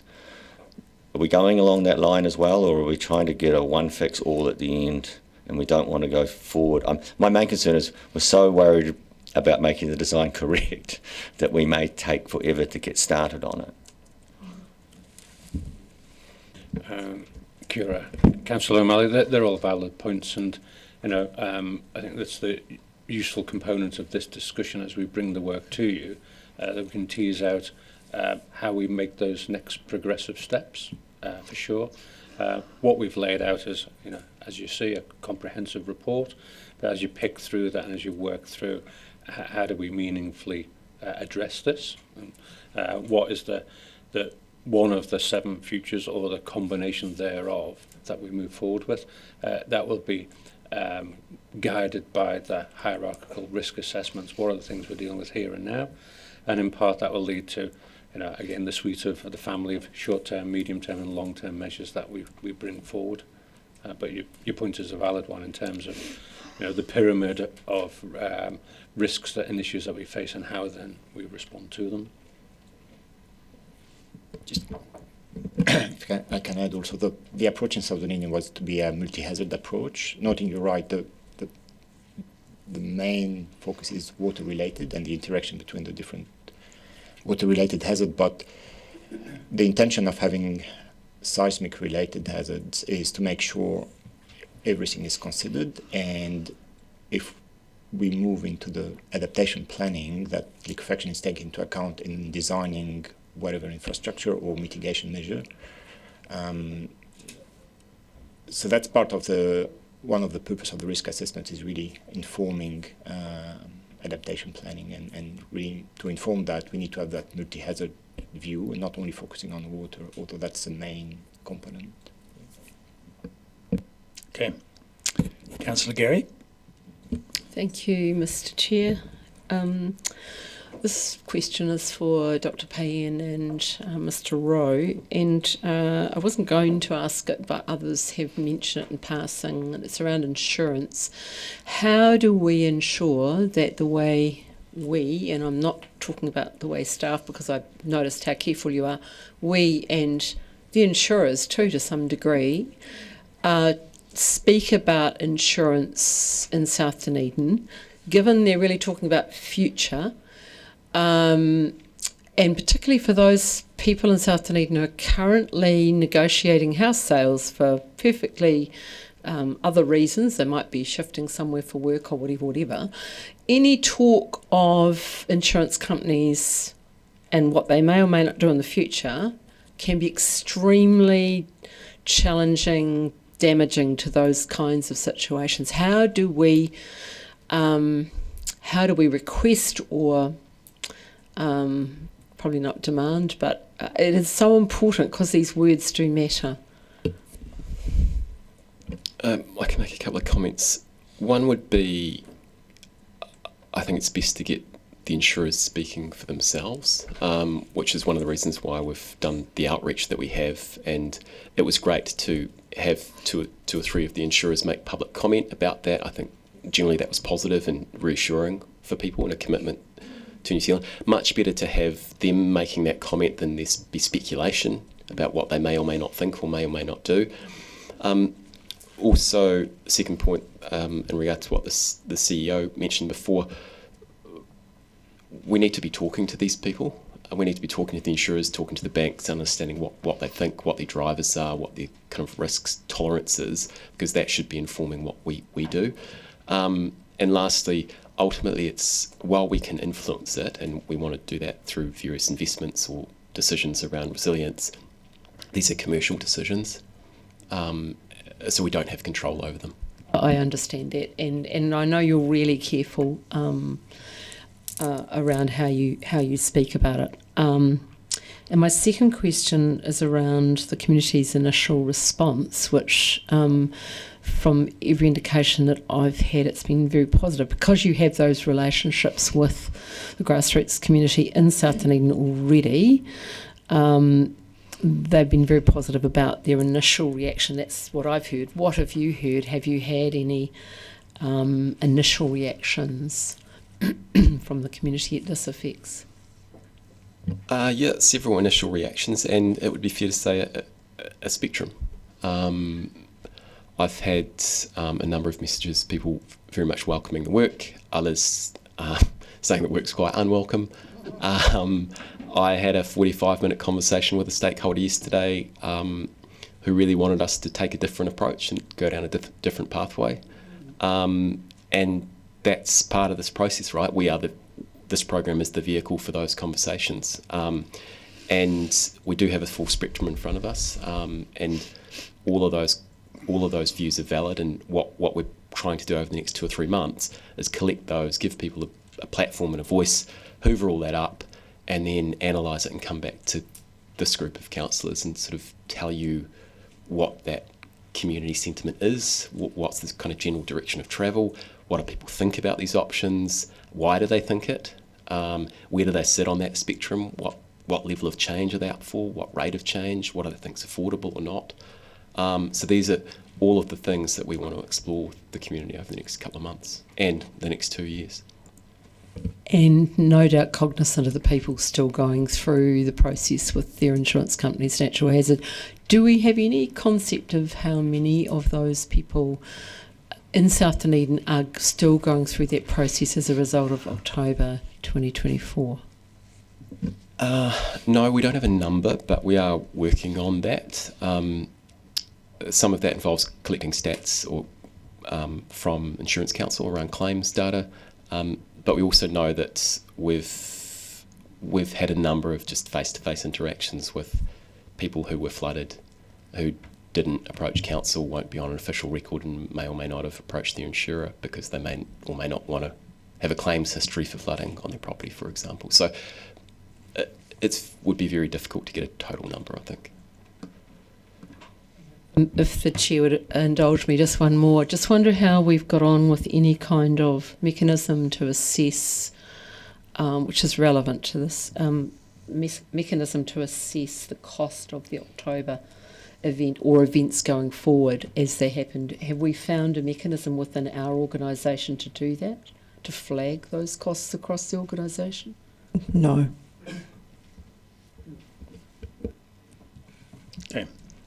Next question is Deputy Mayor Lucas, followed by Councillors Laufiso, Vandervis, Walker and Houlihan. Thank you. Now, Mr. Rowe, at the beginning you talked about how the risk assessment pretty much brought together a lot of information you already had, but was all of that, now we've got this report, was there anything that sticks out in that report that was a surprise that we didn't already know in terms of assessing the risk for South Dunedin, or was it pretty much and you kind of like, almost like a gut feel, you thought it was about right, we pretty much knew all those risks?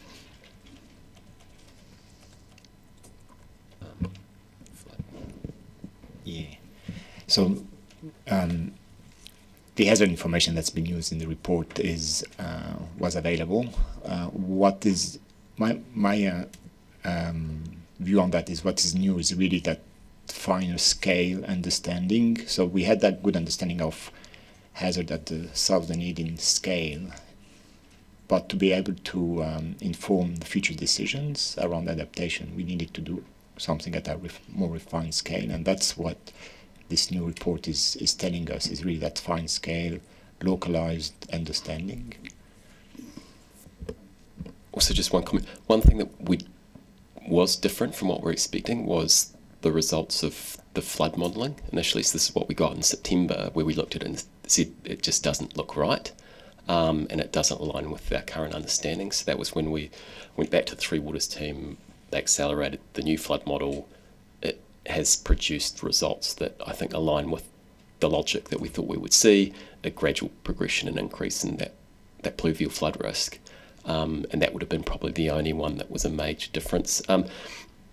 Other than just generally, until you put all the pieces together, you're never quite sure what it's going to look like. I think, wouldn't say that what we've seen is a surprise, but it's certainly interesting.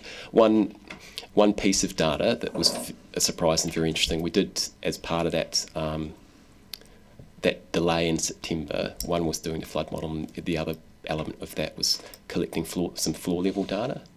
So, for example, one of the little nuggets that produced was that we've always wondered why one of the lowest areas of South Dunedin, in terms of height above sea level, we didn't have as many flood incidents or claims there, and that floor level data showed that actually the floor levels in that area are on average higher than in other parts of the city. So shine some light on some of those nuances. In a similar way, so in terms of the 7, you've come down to the potential adaptation futures. So from your very long list, so it's a similar question, is there anything that now you've narrowed that down to 7 that you're surprised has made the cut or didn't make the cut in terms of, because you're always going to get a short list down, so is there anything there that now on reflection you're surprised about? You're always surprised at what some of the images might look like the first time you see them. No, I think we were interested in what some of the big ticket infrastructure options might look like. For example, one of the ones that was investigated but discarded was kind of a Thames style flood barrier, those sorts of things. It's always interesting to see, but I think it's probably ended up around about where we expected. We have thought and have been saying for some time we didn't think that there was likely to be a single solution to this, that was likely to be a mix of things that we need to do over a long period of time. It's interesting to see that all of the options, even the option 7 that is largely based on a managed retreat model, still requires infrastructure investment. That was maybe something I wasn't expecting. But I think we still have that full spectrum, and that was one of the things we wanted to stick to at this stage. We haven't narrowed it down. However, we do, for this next stage to add value, we do really need to start to narrow it down or sort of congregate at some particular point on that spectrum so we can drill into that in a bit more detail. So my last question, which kind of leads on from all of that, is because, the reports are, there's a lot of reading in those reports. There's, it might only be 300 odd pages, but it's probably 600 or 700 pages, because there is so much in it. And obviously they'll go on the website for anybody to access and read, but in terms of being able to distill all that information down for our communities to be able to assess themselves, and further to Councillor Barker's point is, while we're going out for consultation, I'm sure, we're going to be asked about it, is have you thought about how to have that in a good format that is easily accessible for everybody? Absolutely, and part of that comms approach, just this morning I was having a look at the content for another flyer, which is just a little letterbox flyer that's going to have the 7 futures and explanations of where we are in the process. Following the commentary, the discussion at the workshop the other day, we're developing some sort of 45-second videos for each of the futures that'll you'll be able to scroll through on your phone, and it'll tell you what they're about and zoom in and out, things like that. So absolutely trying to make it as accessible as possible, and I think develop sort of a pyramid layers of, you can just scratch the top or you can dig right down if you want to. Fantastic. Councillor Fisa. Tēnā koe, Mr Mayor. Tēnā koutou. I'm just following up on your answers to me and to Councillor Barker in terms of engagement. And I'm just reflecting on, maybe it was last year or the year before, corporate policy. You made comments not necessarily about this item, but just in terms of grappling with programs of work, especially around zero carbon, the culture, the workplace culture of working in silos. And again, I'm sorry to belabor the point, but I can't help but ask about trying to do engagement during this period that we're dealing with the long-term plan. How can you protect against working in silos when, say, community partnerships are engaging in a different way? Maybe. I'll jump in for a second and then let Jonathan reflect on that, because during the course of the meeting, Ms Morand has been in touch, and so it's not Rob's team that's working on this, it is Nicola's in the community engagement space, and she said in response to the questions asked earlier that they are in the middle of working on this now and will send it out shortly. So it is something that is actively being worked at in a way that is trying to break down those silos, but we are still siloed. And as to if the recommended option was to fail, right, and we went to just for argument's sake, and we went to the other option about technical and blah blah blah analysis, would Mr Ward's answer to Councillor O'Malley in terms of the drilling down in terms of the scenarios, would that be included in that analysis work? The option 2? I think I understand what you're asking. Basically, there are a range of things that we can do over the short term that would all dovetail, we think, well to all of the different options. The next stages of the program will involve us determining not just what do these options look like at the end of the century, some 75 years, but what would the steps be to get there, say 25-year steps. At each of those stages, that analysis will look at what are your off-ramps. So if we're not getting the results that we want, or if sea level rise is occurring slower or faster than we thought, can we go slower? Do we need to go faster? This one's not working. Can we pivot to the next one? And part of that will be understanding, by making a particular move or a particular investment, are we ruling anything out? And it's just doing that with full knowledge. And it may be that councillors make a decision, for example, to undertake an infrastructure investment that we only think is going to work for 40 years rather than 80 years. But the point being, that's an informed decision and made on a balance of judgments. Through the chair, once again, if I may add some additional comments, please, Councillor Luffy. So, the way I would describe the paradigm shift that's emerging from the South Dunedin future piece of work is, historically, infrastructure would be planned, built and used, and typically you would plan and design for a range of scenarios, a range of horizons that may be expected to for that infrastructure to deal with, and just live with the success or failure of those decisions. And so that's quite singular, it's quite sequential and singular. What we're contemplating here is a real range of futures, a range of scenarios, and a pathway that threads through those futures. But I think one of the key things for council to consider is the constant progression and accepting that the pathway may change, but you don't. You strive not to pause along the way, and to keep that momentum. I think momentum is more important than having a fully laid out, singular and defined pathway. Does that answer the question? Okay. Councillor Vandevers. Question maybe for Jonathan or maybe for the ORC. Does the ORC have accurate data of South Dunedin land subsidence? Is your LiDAR, for instance, sufficiently accurate to know if you've got any subsidence in any areas in South Dunedin? So what we have a program of monitoring that we started last year by putting 5 monitoring sites in South Dunedin to monitor ground movement, and that's a 5-year program to have that localized understanding of vertical movement in South Dunedin. So the existing prior data that you have from LiDAR is probably not accurate enough. Is that why you've gone for the 5? There are 2 elements here. One, the previous information around land movement was based on monitoring that was done just outside of the South Dunedin area.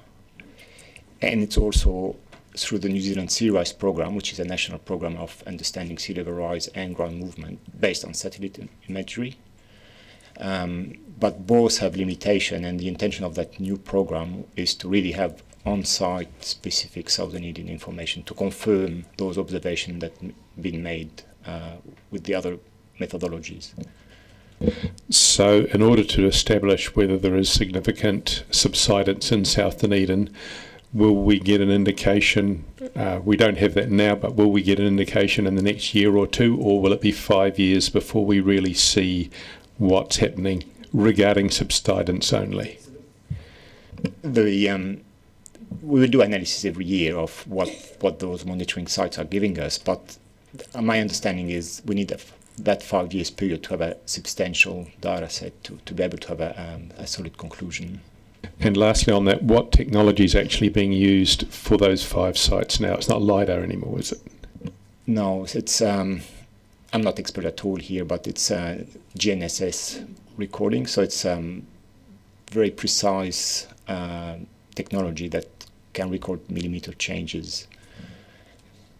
But LiDAR is still being used not for land subsidence, but for ground level understanding. It's really a powerful tool to understand how high the ground is in South Dunedin. Okay, thank you for that. And a more general one now, if we go to page 27 and we look at the top of the page under 25, it says adverse consequences are expected to increase to a point where much of the key infrastructure, functions and services experience declining functionality, loss of service or complete failure.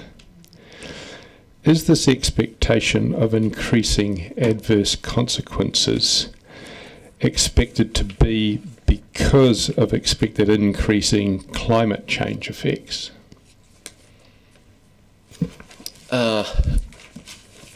Jump in, Sean. Like if, so in general, yes. So with the onset of the hazards that I described before, so a warming atmosphere, holding more moisture, more severe storm events, high groundwater, sea level rise, coastal inundation, this puts increasing amounts of pressure on, say, the stormwater network, the wastewater network. Thank you. Councillor Walker. Yeah, thank you, Mr. Mayor, and thank you. Great work, great discussion around the table.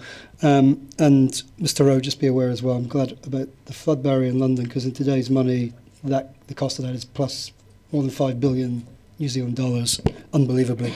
I have two questions. Most of the others have been answered. And first, I want to go back to the insurance question around the narrative in a sort of national and international context. And as we've discussed, my question I'd like to raise is, wouldn't the narrative we would like to, I guess, run with is that the insurance risk that may accrue to places like South Dunedin is probably less in the context of this work compared to many places across the world that actually will just keep running with business as usual stroke the status quo?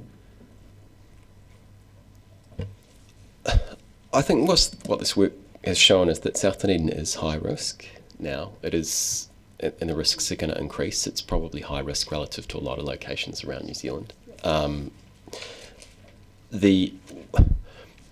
Where I think the conversation's probably going with the insurers and the banks and the like is that whatever future is decided for South Dunedin, that's likely to involve a period, and I'll just pick a number, say 50 years of quite substantial change.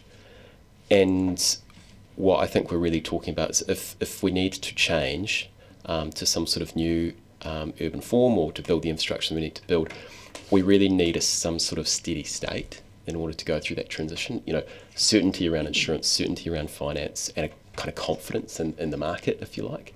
So one of the reasons for doing this work is to provide a plan, to provide a direction that then not just council, but also all of those other stakeholders, including the big private sector ones, can get a sense of that, can see the council making moves to implement that, and it just builds this momentum towards it. And I think the idea is that that contributes to them holding their nerve, if you like, and staying in the game.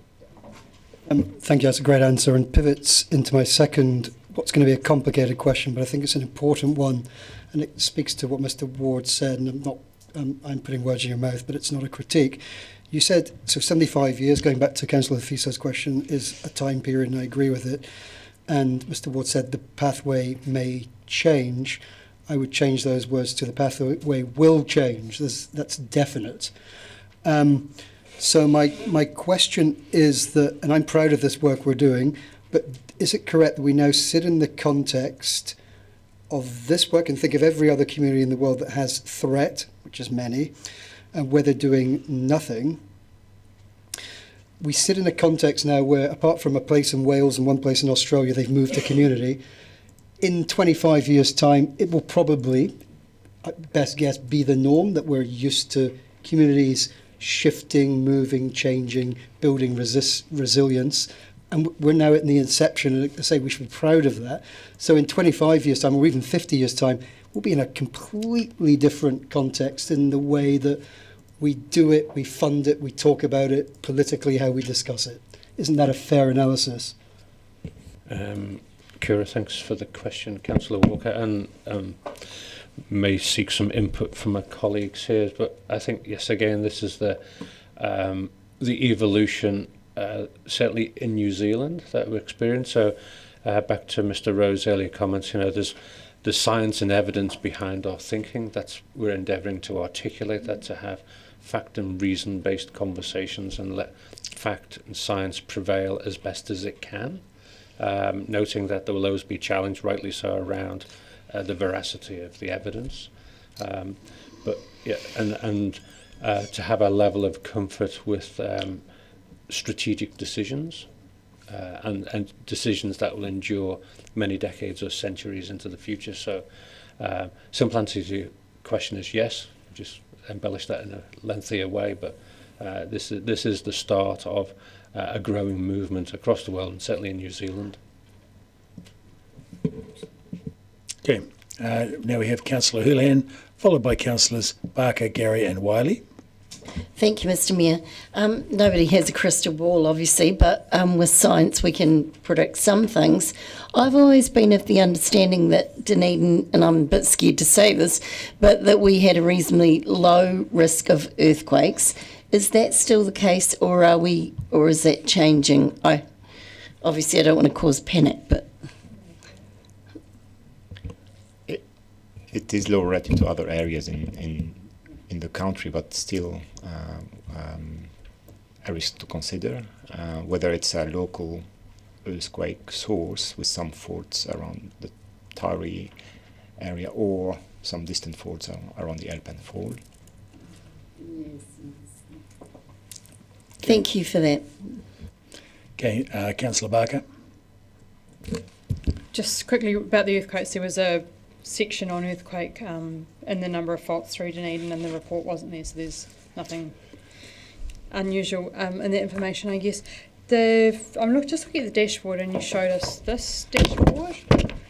Is that part of what might go out to consultation?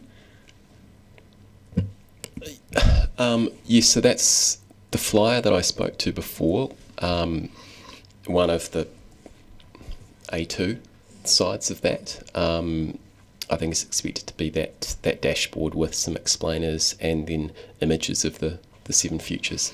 The reason I ask is I don't think we're going to get their workshop, so I just wanted to ask the question about people might have a little bit of a concern about properties potentially affected, and some of those numbers are quite high, and I guess their questions are like, is it going to be me? And where are we going to move all these people to? Because the property's potentially affected. It's not just residential, it's also industrial, isn't it?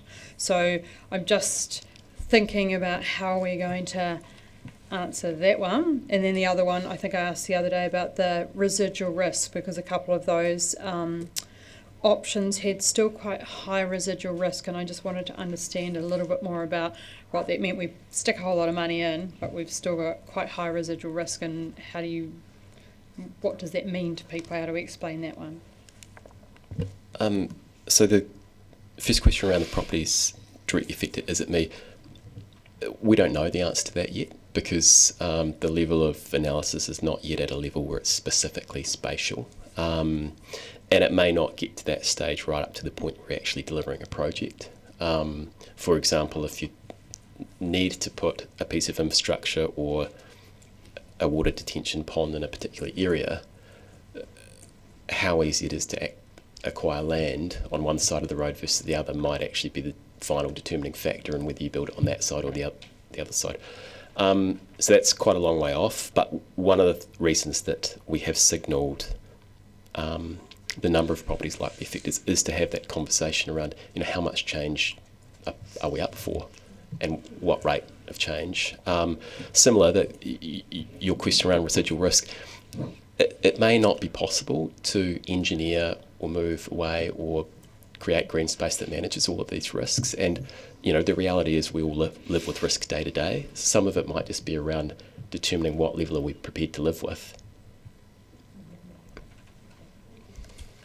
Thank you. Councillor Gary?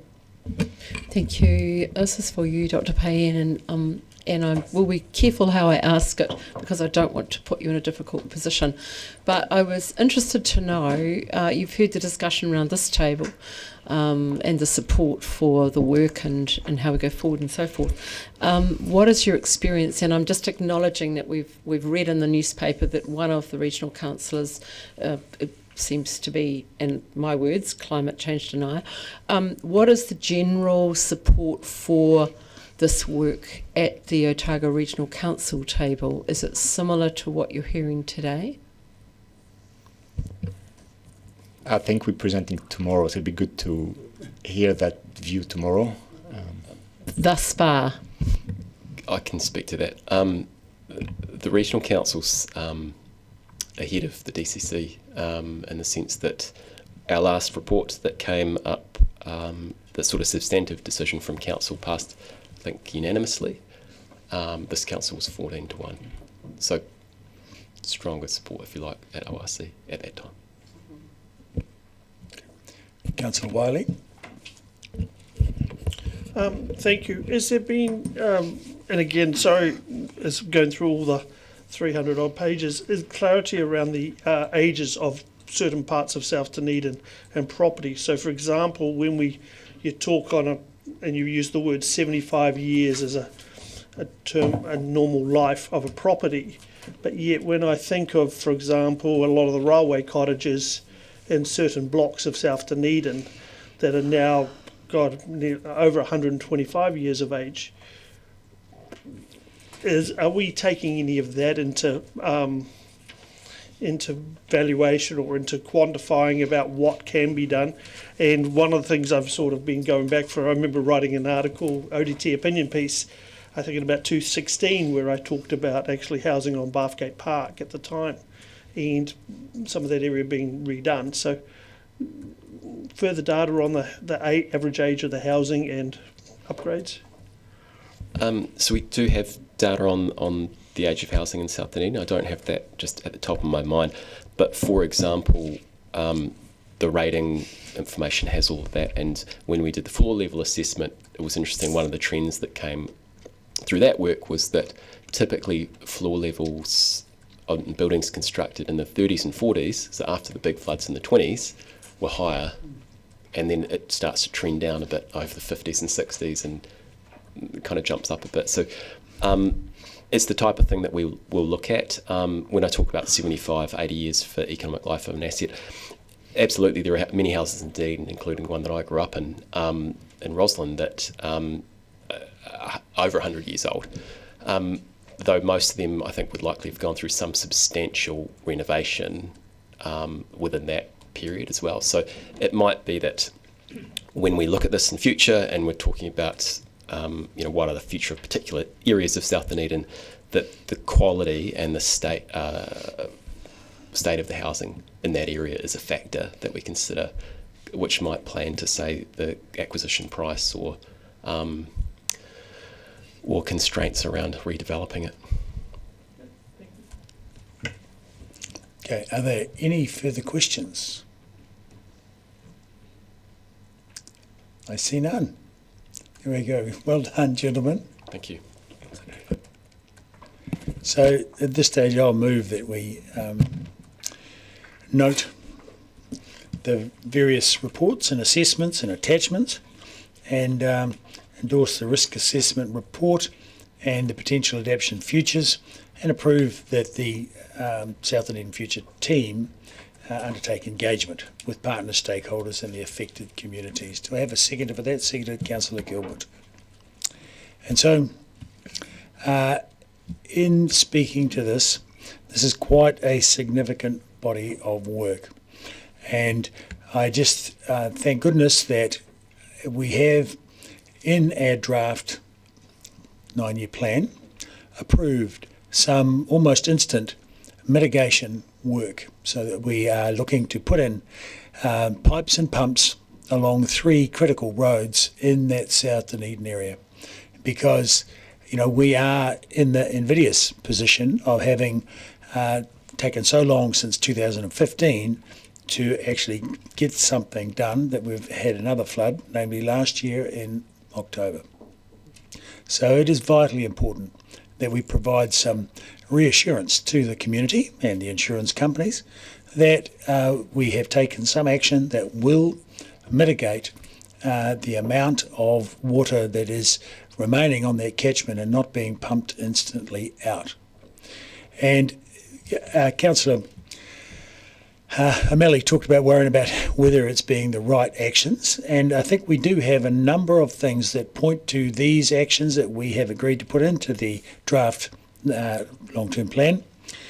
A number of reports and expert people that have commented on these particular initiatives. And so starting with Trevor Williams, who was the chief city engineer and water engineer and drainage engineer for the last 10 years of his tenure on council, up until 1987, I think, and he worked for council for 35 years. So he was very experienced, and he designed in particular one of the mitigations that we're putting in on Hillside Road to improve the Hillside Road line.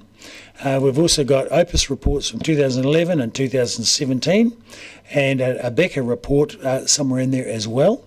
And they've all pointed to the Hillside Road line, the Bayview extension and additional pipe from Bays Junction to the Portobello Road pumping station. And one that has only been lightly mentioned in the past, but what has been recently shown to be a very major causal factor in water getting down into South Dunedin is the Forbury Aqueduct, which was mentioned here today. So quadrupling the size and water carrying capacity of that will make a significant difference on the amount of water that goes down. So for $29 million and done as soon as possible, the community can have some reassurance that that will make a significant difference in mitigating the amount of water that can be removed from the catchment when it experiences pluvial inundation. And my reading, just my personal view of reading the reports, those OPIS reports in particular, and the percentages they allocate, I think that it could make up to a 30% difference to the catchment. So that would be helpful in the interim, because that would be the instant mitigation area. Thereafter, I think we need to have some greater resilience in that again. And that's where I think that Forbury Park comes in, and also the sequence of parks, or the perhaps a connection between the parks of Bathgate Park, Tonga Park, Kingston Queens High School and Forbury Park, so that we have some holding area for water, and then there's another place from which we can put some fresh pumping capacity into South Dunedin, or even some flow, some gravity-driven drainage to get rid of that water from South Dunedin when inundation strikes. And so that would be a really significant area of climate resilience. And climate resilience is something that this government has talked about. They have a Minister for Climate Resilience, and they are interested to a certain degree of providing some funding for that. They're certainly talking about that as they look around the country, and Lord knows there's many areas of the country that do need climate resilience work. And that would be in the medium-term future, certainly in the next few years, that we can look at some design for those things and have some discussions with the government and with the community about what those climate resilience mechanisms might look like. And thereafter, we're on to adaptation. So climate adaptation, and that's much further off, because as we have heard, the sea level is rising, but it's rising relatively slowly, and but it's critical that we have some strategies in mind, some ideas about what might happen and how we might deal with it, especially if the pace of sea level rise should increase.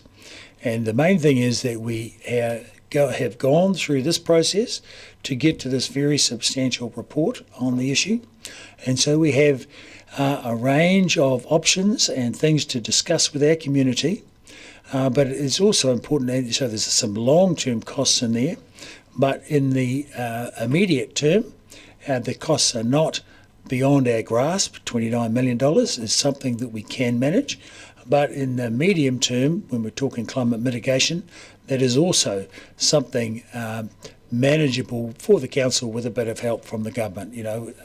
In that, certainly a bit more than just the first lot of pipes and pumps, but not a ridiculous amount of money, and certainly nothing in the billions. So we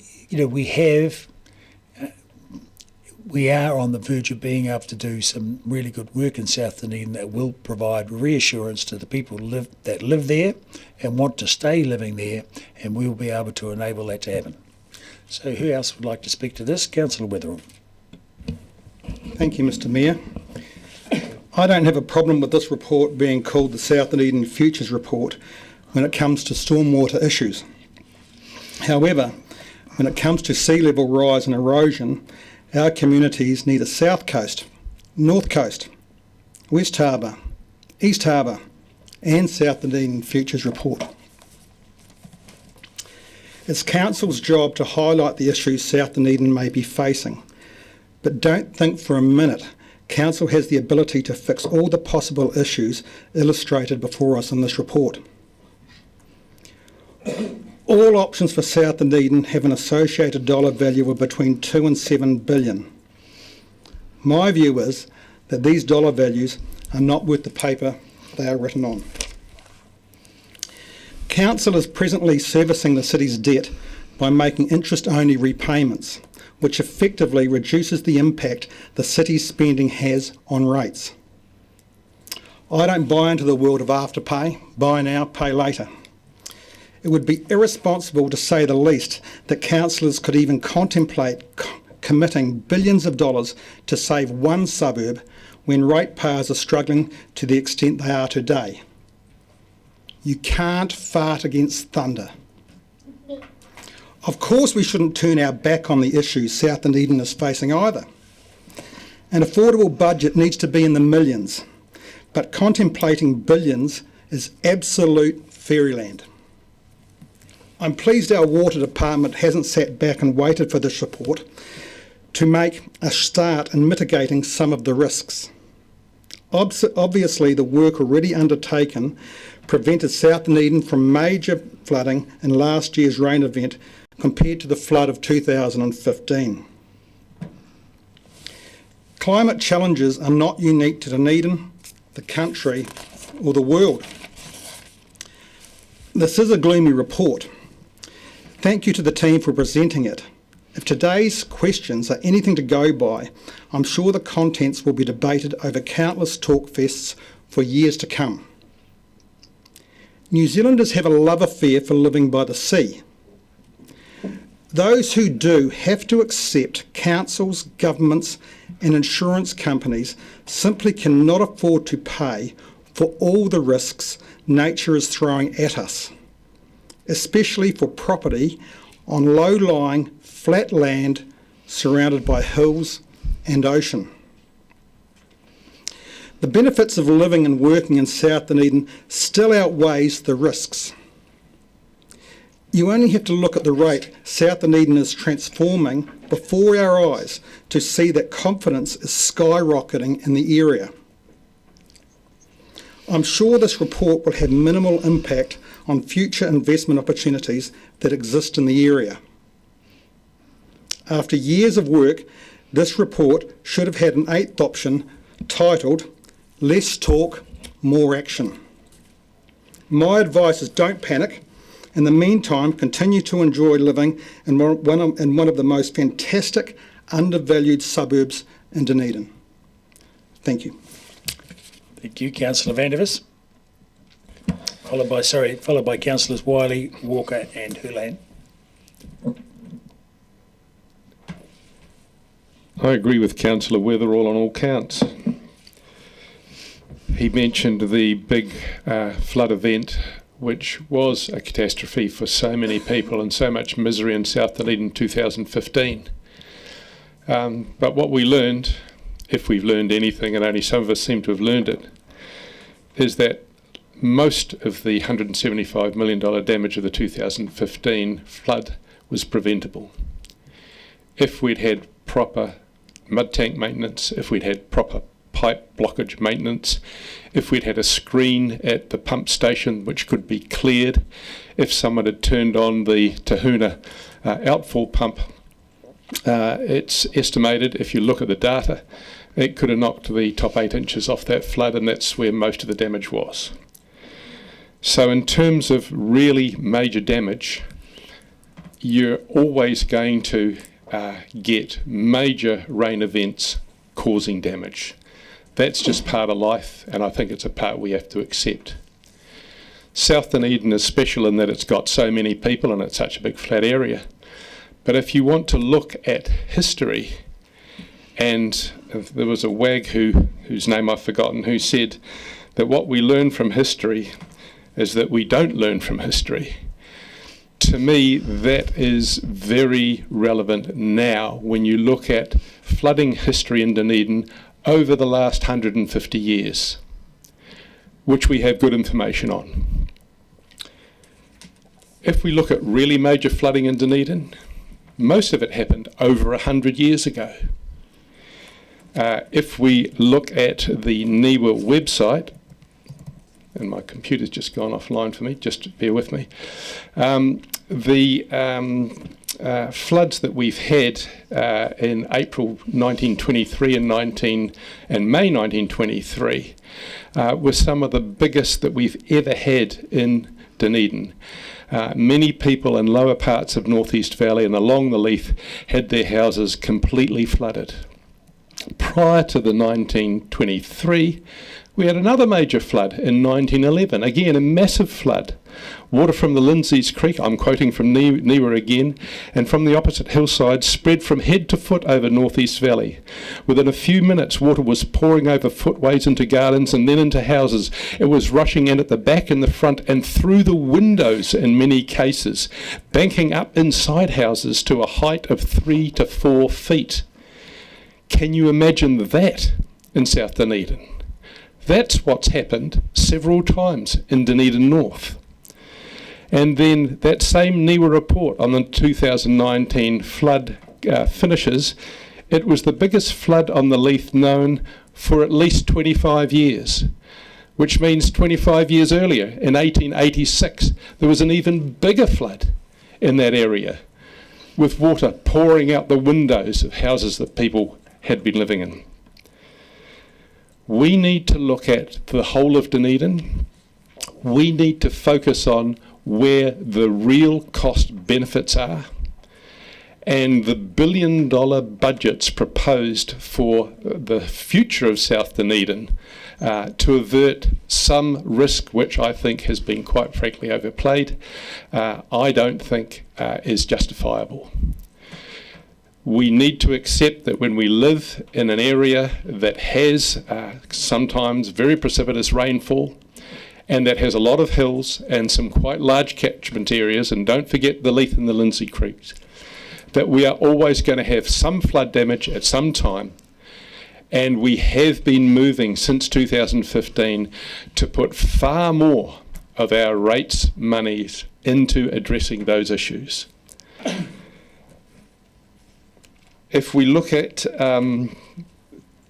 sorry, I've lost my place here. Yes, we have had far worse flooding in Dunedin North than we've ever had in South Dunedin. We have real information from history and exact heights of floods and quantities of water, real hard information that is hard data from the past. And most of what we're doing now is looking at speculative data on a supposed catastrophic future for South Dunedin. To me, this is unbalanced, it's unwise, and going to the public with this is just going to further devalue properties in South Dunedin, already devalued by spurious talk of leaving or receding from what is an exaggerated series of potentially natural events. Thank you. Councillor Wiley. Thank you. Lynn, can you slide to the top, please? So when I look at this motion, it's about consultation and engagement going forward. I'm not going to litigate the history and the facts and the numbers or anything like this. To me, it's about actually showing South Dunedin that we're looking forward and looking at how we make South Dunedin and the rest of the city more livable over the next 75 years and plus and beyond. It is important to acknowledge what happened in 2015, and when you think about what many of our residents in that area went through, we want to give them confidence that council is continually looking forward. We're not sitting back. Status quo is not an option. How do we actually work through this? Because it's not about the current house owners or those that are about to buy a home or property or a business in South Dunedin. It's about the ones in 2040, 2050, 2060 and beyond. This engagement and consultation is about setting up the pathway where everybody can have confidence in South Dunedin. And we're not going to get it right. There are going to be issues, and there are going to be some that are going to be very grumpy. But at the end of the day, we want to give confidence to the residents that we are actually taking everything on board. We don't want another 2015. We actually also don't really want another October 2024. We would love to think that every property in South Dunedin remained high and dry. Now that's probably not reality.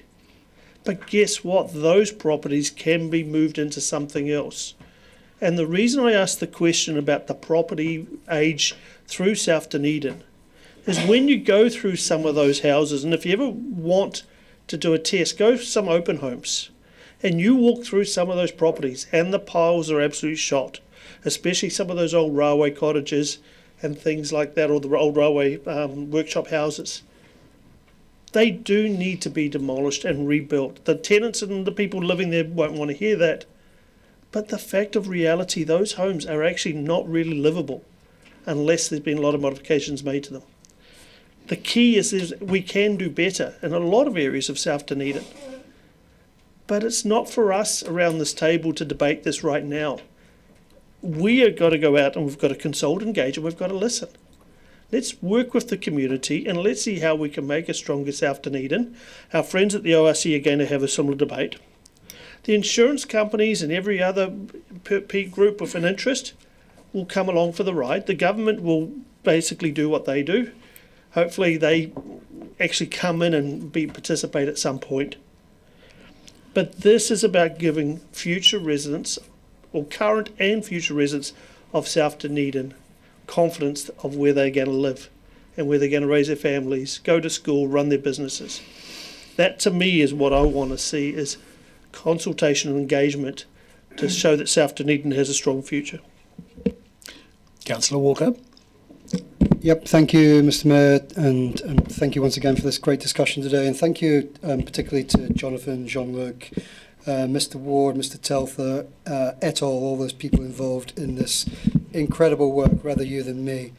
The work, I think, it's clear, it's professional, it's really digestible, it's groundbreaking, and of course it's extremely important for everyone living in South Dunedin, and also of interest to numerous people and communities across Aotearoa and living across the world, actually, people in similar circumstances. So well done.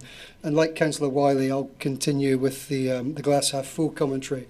Councillor Weatherall mentioned quite rightly the cost, 2 to 7 billion, and that's a cost, of course, across 75 years. But that cost across 75 years will absolutely pale into insignificance in terms of the dollar and people cost of us doing nothing. So that needs to be banked and remembered. And referring to my earlier question, we should all remember that the work that we're doing now will look very different in the world here in 5, 10, 20, 50 years hence, and that's for multiple and obvious reasons that you can all work out.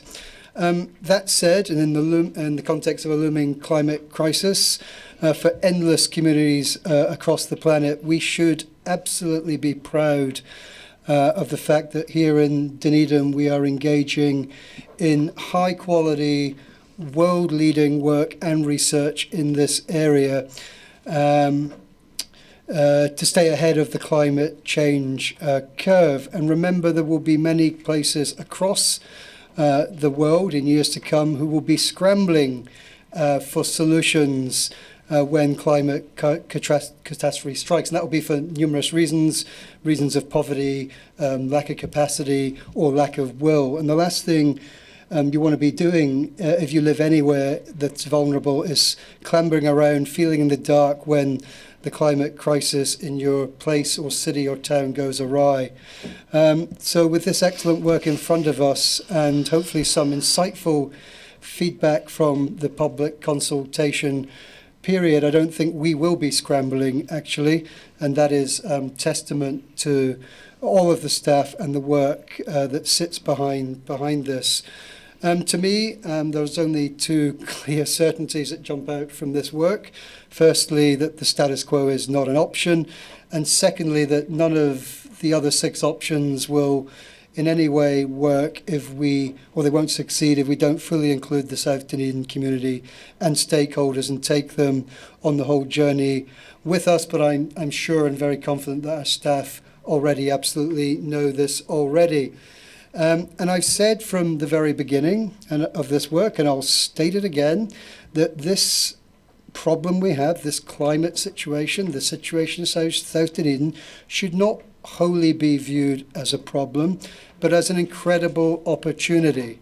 If we get this right, by listening to the community and thinking in a truly contemporary 21st century fashion, there is absolutely no reason whatsoever why South Dunedin can not only be a place to which other cities across the world look to emulate, but also a place that is truly, truly climate resistant and the area of choice for people to live when deciding to make Otapoti Dunedin their home.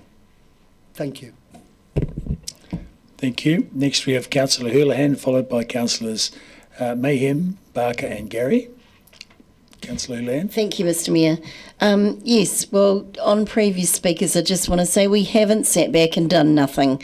We have had this huge report, and Jonathan Rowe and his team with NTALFA and others, and of course the ORC as well with Dr Payan, have done a lot of work on this research. And as we heard from questions, we are probably leading the country in a lot of this work and information and research data that we've got. So one hopes that when the government looks at adaptation and what we need to do about future problems around climate change and around all these issues associated with this, that they will look to the examples we've got in our research and our data that's scientific, factual evidence of what could happen in the future in this area. So that being given the case, I want to put out a huge plea to the government to please look at South Dunedin, and because no council can afford these sort of costs, 2, 4, 5 billion. I mean, it's just too much. And we're in a real catch-22 where we either do nothing, which isn't an option because clearly the evidence shows that, or invest billions of dollars. So we need help from the government to cover these costs. However, I also agree with Councillor Walker, and I've said this before myself, is that any problem, when you have a solution to it, it creates and allows for an opportunity. And because we're one of the first movers, we've been innovative around this space. Other countries, because there's numerous ones around the world who are facing this now, and it's imminent for some of them, need solutions. And to look at what we're doing here in South Dunedin, we could be an example for the rest of the world. And it could be, just putting it out there, that the rest of the world could come and buy some of our information, some of our data. Some of this could be sold and we could make some money out of it. Who knows? But that is a possibility. It sounds a bit far-fetched at the moment, but it is possible because people need solutions to this problem. We're not the only ones with this problem. There are numerous other cities in New Zealand and all over the world who have this problem. So if we're one of the innovators, one of the first players in this, people will look to us and look to see what the solutions are that we find, and they'll also want to see some of our data and how we've got it, and that has value. So they'll pay for some of that. Thank you. Yep, exactly. That's excellent. Councillor Mayhem. Thank you. This report's for noting. We've got an incredible amount of data around South Dunedin's future and understanding how the environment's changing. This paper is focused on two technical reports, the risk assessment and the potential adaptation. What we're voting on is consulting with the community. The risks are high and they're getting higher. There's many challenges, and amongst the potential adaptations, each one is a difficult choice with problems and trade-offs. I'd like to thank Mr. Rhodes and Mr. Telfer and their amazing team for the incredible amount of research and information that we've got in front of us. We've heard about immediate improvements that we've already voted on for the pipelines to move water quickly away from the area. These are immediate mitigations because we're taking this very seriously. At the moment, this is nationally significant. 2/3 of New Zealand currently live in flood-prone, low-lying areas. In Te Waipounamu, the South Dunedin is the most vulnerable. 2,700 homes, not businesses, are located 50 centimetres above the high tide line. That's 70% of those homes are lying lower than 25 centimetre elevation, so they're very susceptible to storms and sea level rise. This is the single largest community exposed to climate change in the medium term. More homes than Auckland, Wellington and Christchurch combined. Like I said, nationally significant. Our stakeholders are our most vulnerable community members, lower socio, seniors, renters and a huge portion of our disability sector. I disagree with Councillor Weatherall and Councillor Vandervis. We must do something, and status quo is absolutely no option. Point of order, Mr. Chairman. Sorry? At no point did I say do nothing. That's right. I'll uphold that point of order. I'll retract that. Mr. Ward said it's a paradigm shift. What we're deciding is a range of futures and a pathway with a constant progression. We're not going to pause, we're going to keep the momentum up, adapting as we go. This is a future pathway, and I'll say that again, this is a future pathway.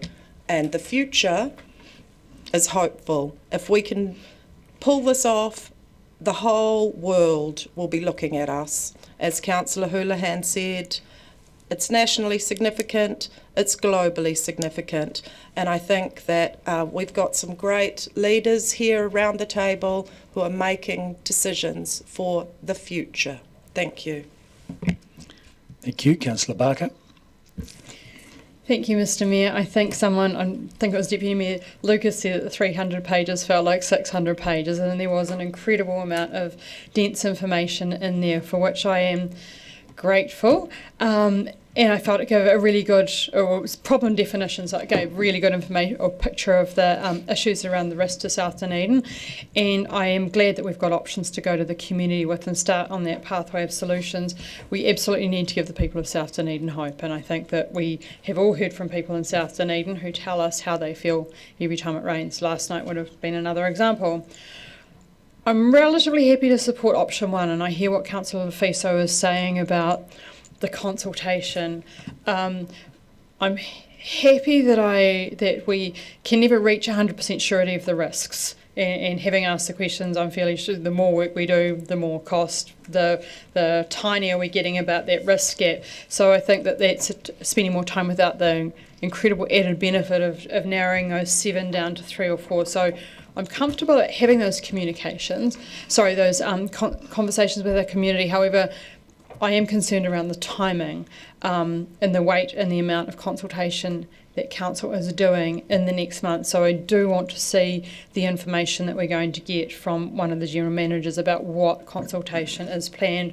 When we had our workshop last week, we had a lot of questions that we wanted to ask ourselves. So we as councillors need to have a very good understanding before we go out and communicate with our communities about what the options are and what they actually mean, because it is us as well as our staff who are going to be talking to the community.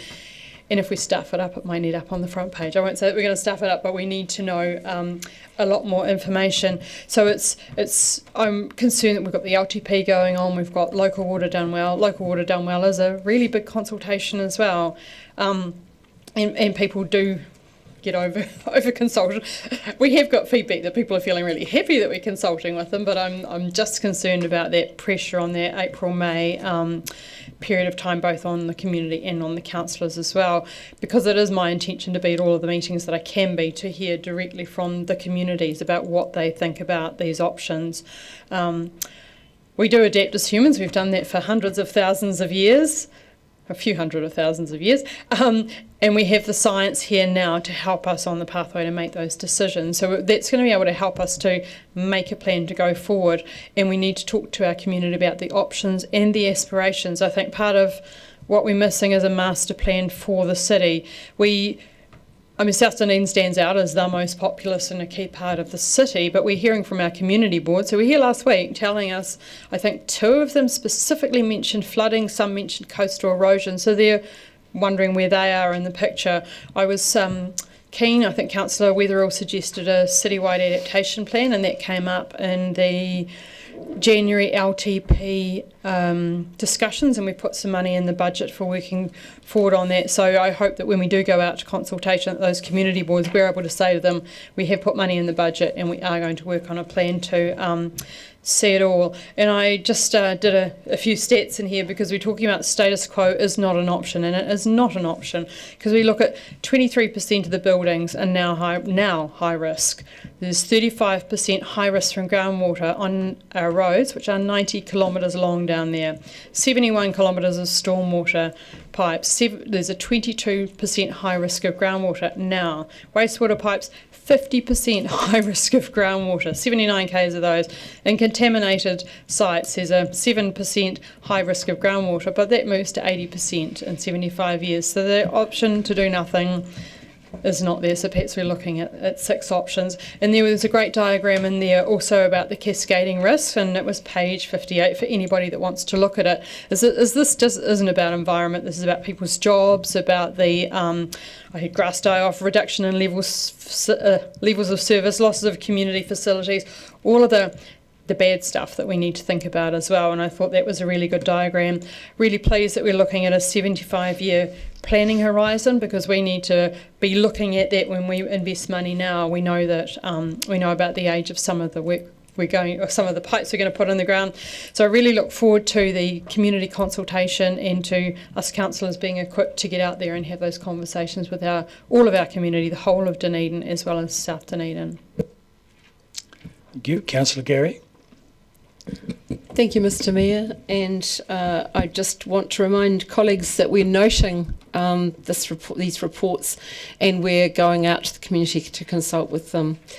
I'm not going to spend my time going into the different options, but I am going to focus on the people. But first I want to acknowledge this is a milestone report, and a very complex one at that. I want to acknowledge Dr. Jean-Luc Payen, Mr. Jonathan Rowe, Mr. Ian Telfer and teams for the considerable work and for your expertise. And this is an evidence-based, science-approached report. And I say to those who comment, oh, we haven't done anything, it's taken so long. Shame on you, actually, because we have been doing the work. This is the work, highly complex, and it provides us with the platform to make good evidence, solid evidence-based decisions. And yes, it is globally significant and nationally significant. I want to focus, though, in my debate on the people, and I was reflecting as I was reading the report on the impact on people who have been through the floods. And I recalled that in 1978 there was a 100-year flood in South Otago. I was out of town at the time, but the flood water came up to the top of the fireplace and they had to canoe in to get my possessions. Nearly 50 years later, I remember that experience specifically. I imagine the people from 2015 remember specifically the stress and concern and all of the challenges that they experienced during the flood. And the folk who had flooding or issues with their property from October 2024, just last year, and will still be going through the insurance processes, the natural hazard processes, will be experiencing that stress right now.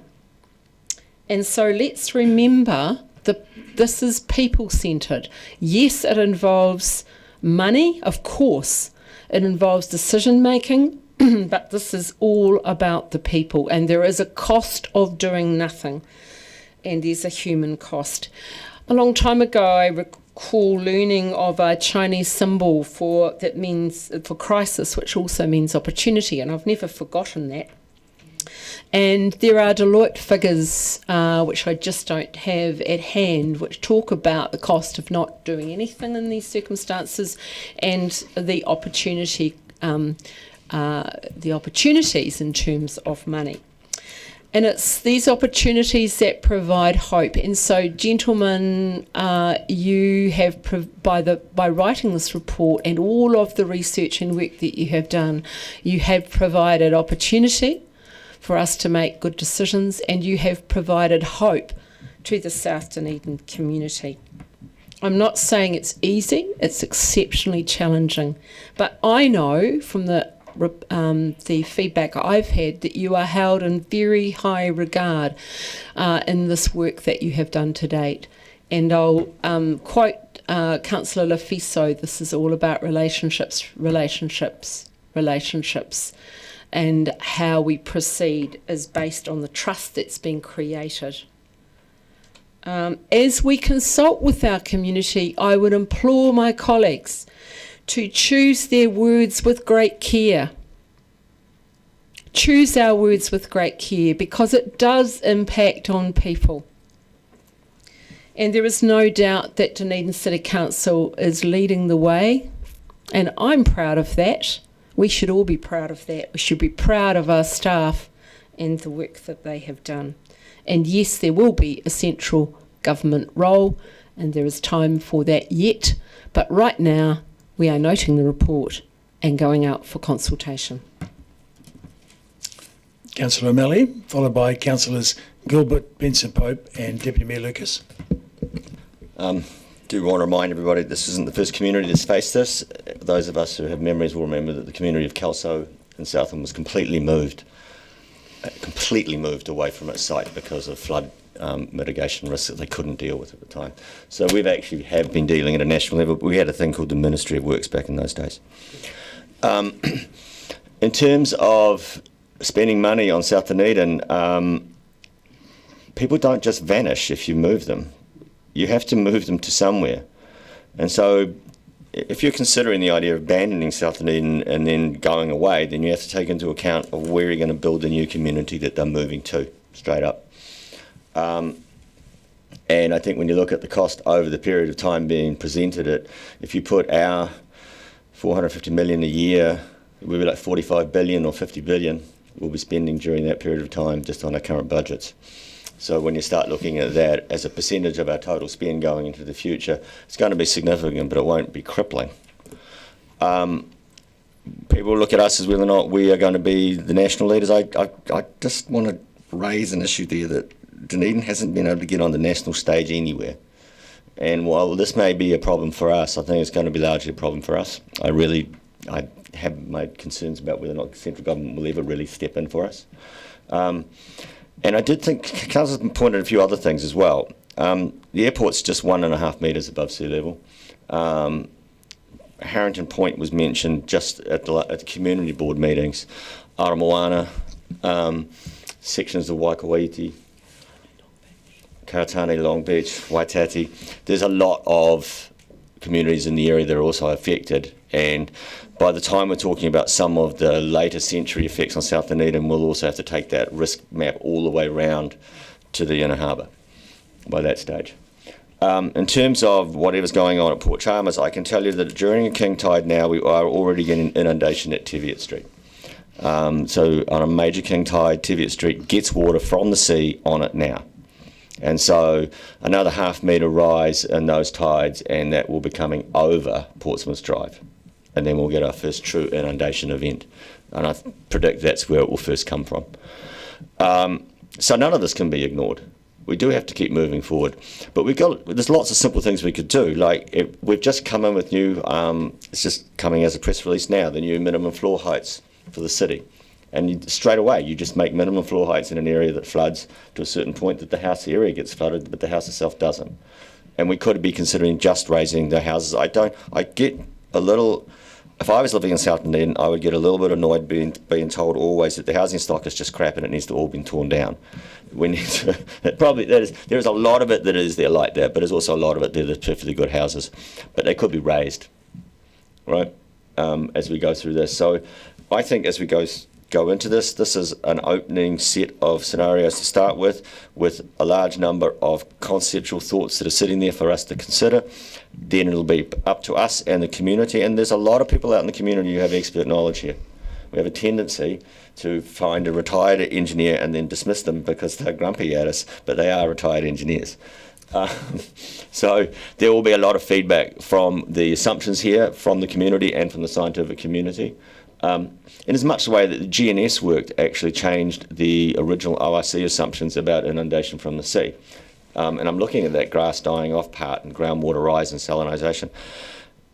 Generally speaking, the water flow is from the hills to the sea, even now. I know the table goes up and down with the tides, the water is always flowing in that direction. There's not a huge amount of inflow from the sea at the moment. And so we need to understand those assumptions before we figure out what we want to do. And I'm not going to get any further into the science of it. It's coming out into the community. We're going in the right process, and I think the answer is we've already come to the point is we're unlikely to go to abandonment. We'll be in some scenario of staying, and it will have a 200-year footprint, or at least a 100-year footprint on how that's done. It doesn't have to be done in the next week.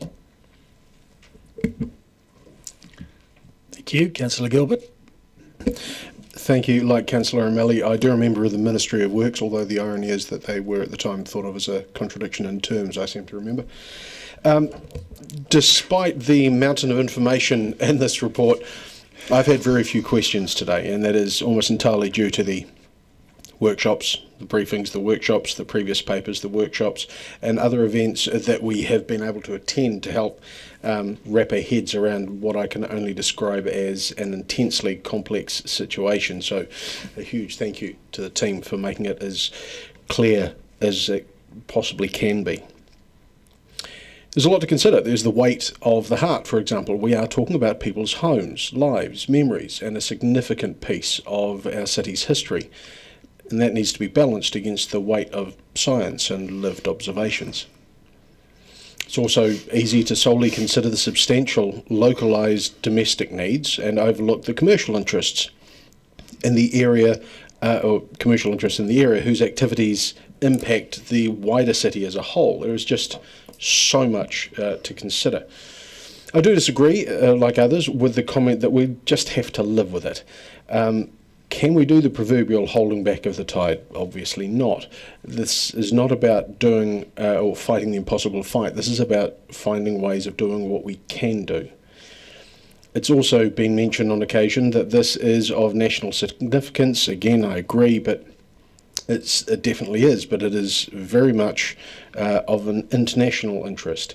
When you have countries, one springs to mind with a far more wide-scale threat, not to mention a few windmills, openly taking a close interest on how we go and what we're learning, you know it is of significance to other countries.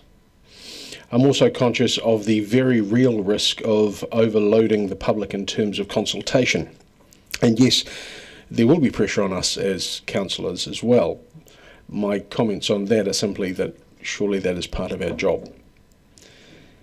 I often hear talk around this table along the lines of, we didn't do anything for too long, or even recalling warnings given at a time when those decisions weren't made, often followed by the implication that had the DCC done something back then, it wouldn't be the problem that it is now.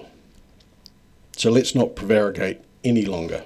Instead, do something now rather than waiting for those comments or recalled warnings. As has been mentioned previously and repeatedly, the something that we're looking to do now is to move to community engagement phase. Thank you. Councillor Benson-Pope. Thank you. And just on that last point, I think the taking a support for this report and its recommendations and taking it to the community to further discuss is an inevitably necessary closing of the loop. We want to make sure the loop is properly closed, unlike the the open loop that we had perhaps highlighted in our public forum earlier, where I thought all the steps were taken that should have been. I want to add my thanks to all the staff and their expertise and dedication to this information provided to us. There will be those in the community who want more. There are those around the table who want more. That's fine. That will happen. But there is enough material here for lots of interesting bedtime reading. And I can't imagine that the multiple challenges which exist for us in South Dunedin and the harbour side and some of our other communities won't create a great deal of interest in our wider community. I think one of the things that is highlighted too that has been lost sight of has been touched on a couple of times in debate here, and it certainly exists in the report, is the issue of inundation from the harbour.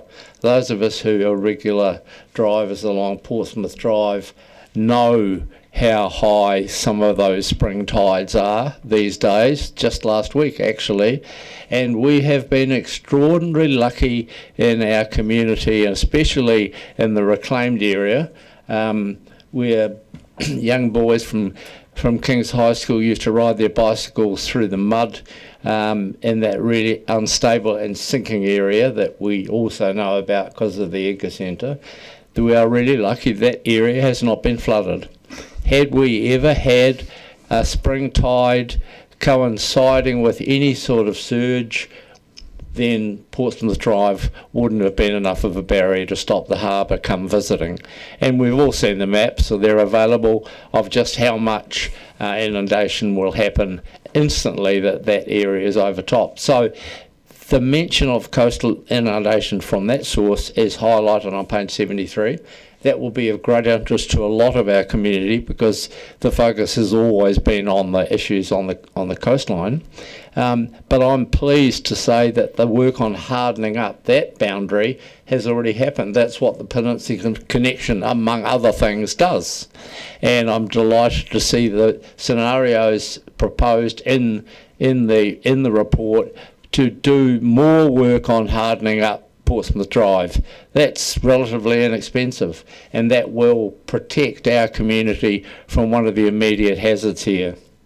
I also want to remind councillors, all councillors, that the city has made a clear policy statement about its attitude to global warming and the resultant climate change. We consider it is real. So relitigating that as part of objection to whatever proposals are on the table, it's just not on. It's out of order and it's most unprofessional. I think I think the future is going to be complex. The challenges are immense. Funding is going to be a challenge for our communities and for governments. But many of us heard a wise man say to us the other day that climate change delay is climate change denial, and I can't but agree with that. This isn't an issue just for the residents of Tuvalu who have the sea coming to visit them. This is an issue for lots of our Dunedin communities and New Zealand communities, and we need to get on with it. Not just the immediate stuff, but the longer term planning about making our communities and our habitation areas safer and more livable. Okay, thank you. Deputy Mayor Lucas. Thank you. I'll just be brief. I won't repeat many of the comments by my colleagues, but I would like to acknowledge the team that have once again produced excellent reports and the willingness always to, whether it be provide workshops or answer questions or to be met with their communities on an ongoing basis to make sure that everybody is informed as well as possible. And also, I know going forward in the next while we consult that your willingness to engage, and I just want to thank you for that. And also, I mean, as many have said, this is about noting the report and going out to consultation, and I think it's really important that we go out to consultation now.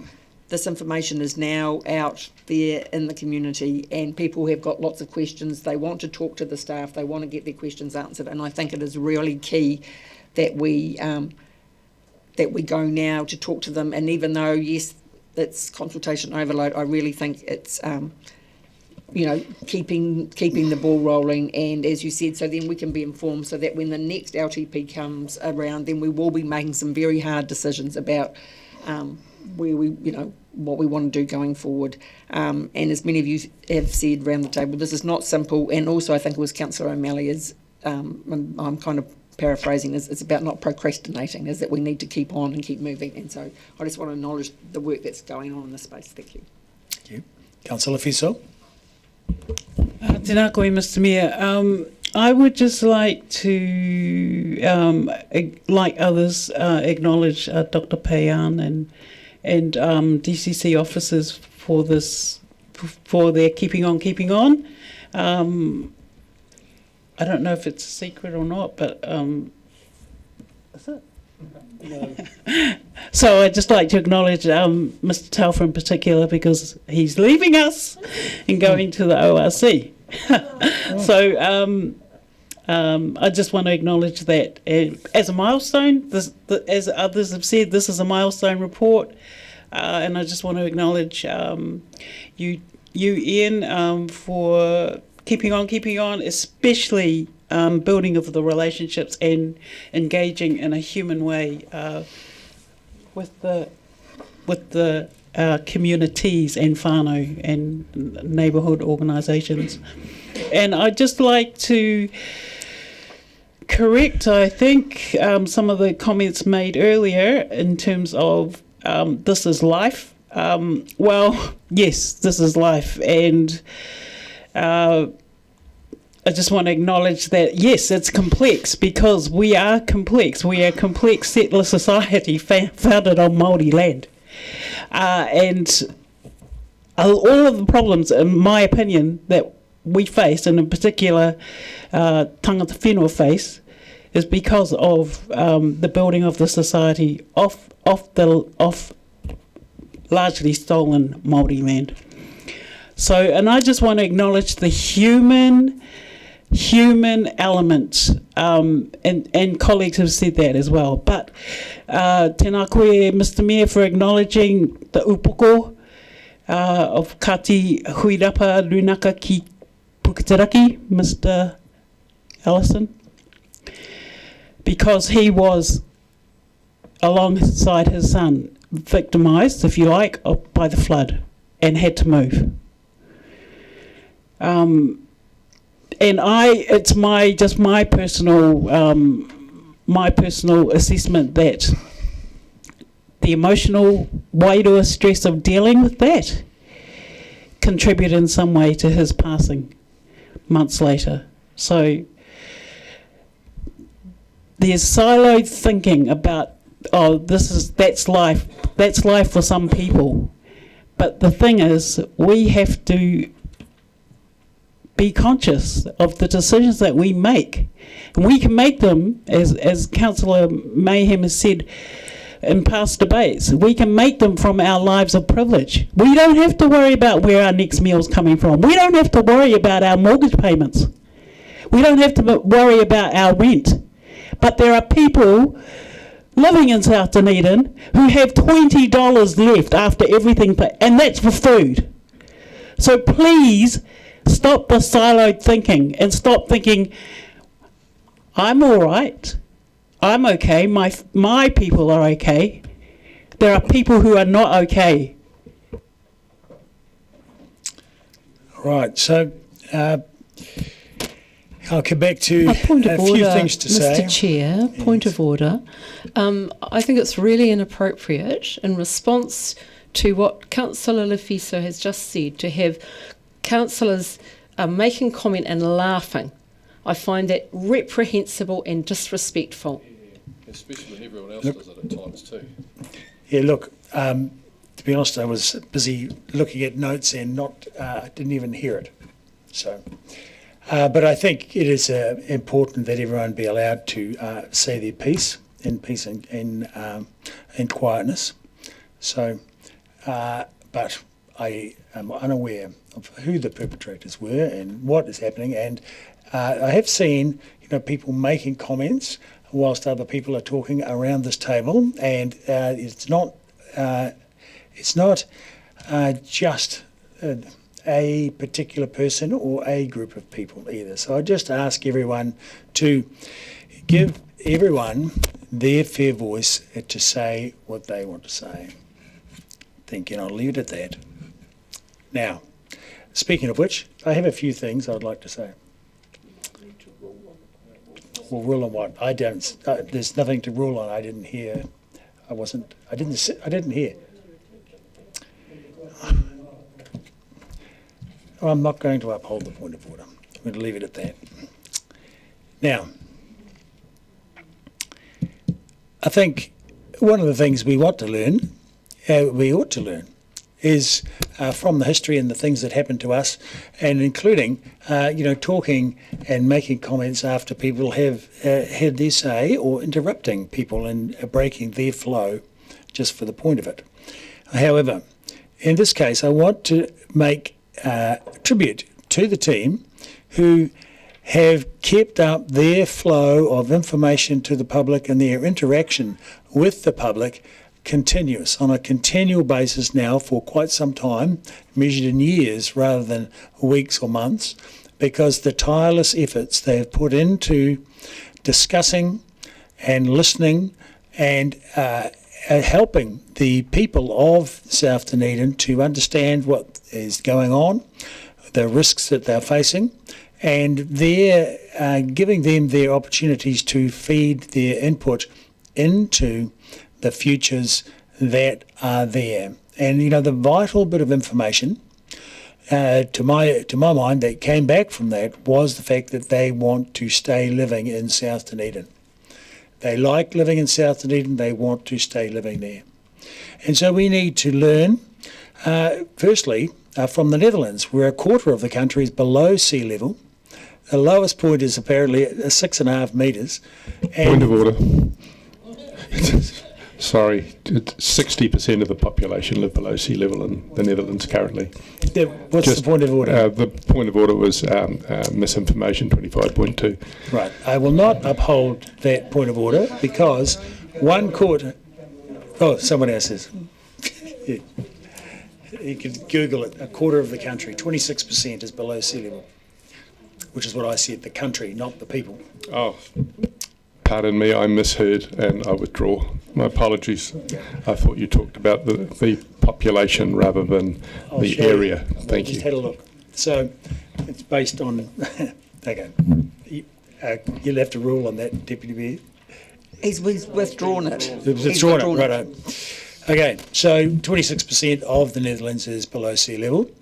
But those of you who've been to Amsterdam, amazingly enough, that city is 2 metres below sea level, and that's a highly populated region. So if they can live for so long as they have below sea level, we can certainly protect South Dunedin and make it livable for our people. So I think it's important, to bear that in mind. And we have got hard data from South Dunedin. Not only do we have all the scientific research that has been done over recent years, but we do have hard data from previous floods. And now we have very recent hard data, unfortunately, from October 2024. And what that shows is that a lot of houses got flooded. And I don't think any of us wants to live in a house that gets flooded. And it's beholden on us to make sure that it doesn't happen again and to do something about it. So thankfully, we have got a range of mitigation measures in the draft long-term plan, and they will absolutely make a difference. And the expenditure that's required in the moment is measured in tens of millions, not billions of dollars. And I think it's really important that the team covered off the perspective on the billions of dollars that are included in the material that we have, because that's over a 75-year period. So there's lots of elements that come into that. But the expenditures by council and councils of the future on an annual basis are typically measured in tens of millions of dollars. So $30 million we've put in, and the next expenditure will be for resilience. So that first expenditure is for mitigation as soon as humanly possible. Next expenditure will be for resilience, to be able to cope with an even larger inundation that we may well get in the near future. And the inundation they had in Auckland in 2023 was twice the size of what we had in 2024. But coupled with that resilience will come additional community amenity and additional livability in South Dunedin. And that's very important features of that. And what we've heard from the people who live in South Dunedin is they do want to have that livability because they absolutely want to live there. So they want the place improved so that they can continue to live there. And that's on us to make sure we do it and get started on that process right now and learn from the science, the history and the engineering. And we've had very good engineering about lots of mitigation measures and resilient measures that we can install. So the adaptation side of things, or having to actually retreat, is a long, long way in the future, I hope. So in the meantime, let's get on with the work we've got at hand, which is the communication with the population, our consultation with them about what they want. So with that, I'll put the vote by division. Councillor Ackland. Aye. Councillor Barker. Aye. Councillor Benson Pope. Aye. Councillor Gary. Aye. Councillor Gilbert. Aye. Councillor Houlihan. Aye. Councillor Lafiso. Aye. Councillor Lucas. Aye. Councillor Mayhem. Aye. Councillor O'Malley. Aye. Councillor Vandervis. No. Councillor Walker. Aye. Councillor Weatherall. No. Councillor Wiley. Yes. Mayor Raddick. Aye. Carried 13-2. Yeah. Now, there ends the meeting. I think we're finished. Thank you very much for coming. And that's the end of today, and we'll see you all next time.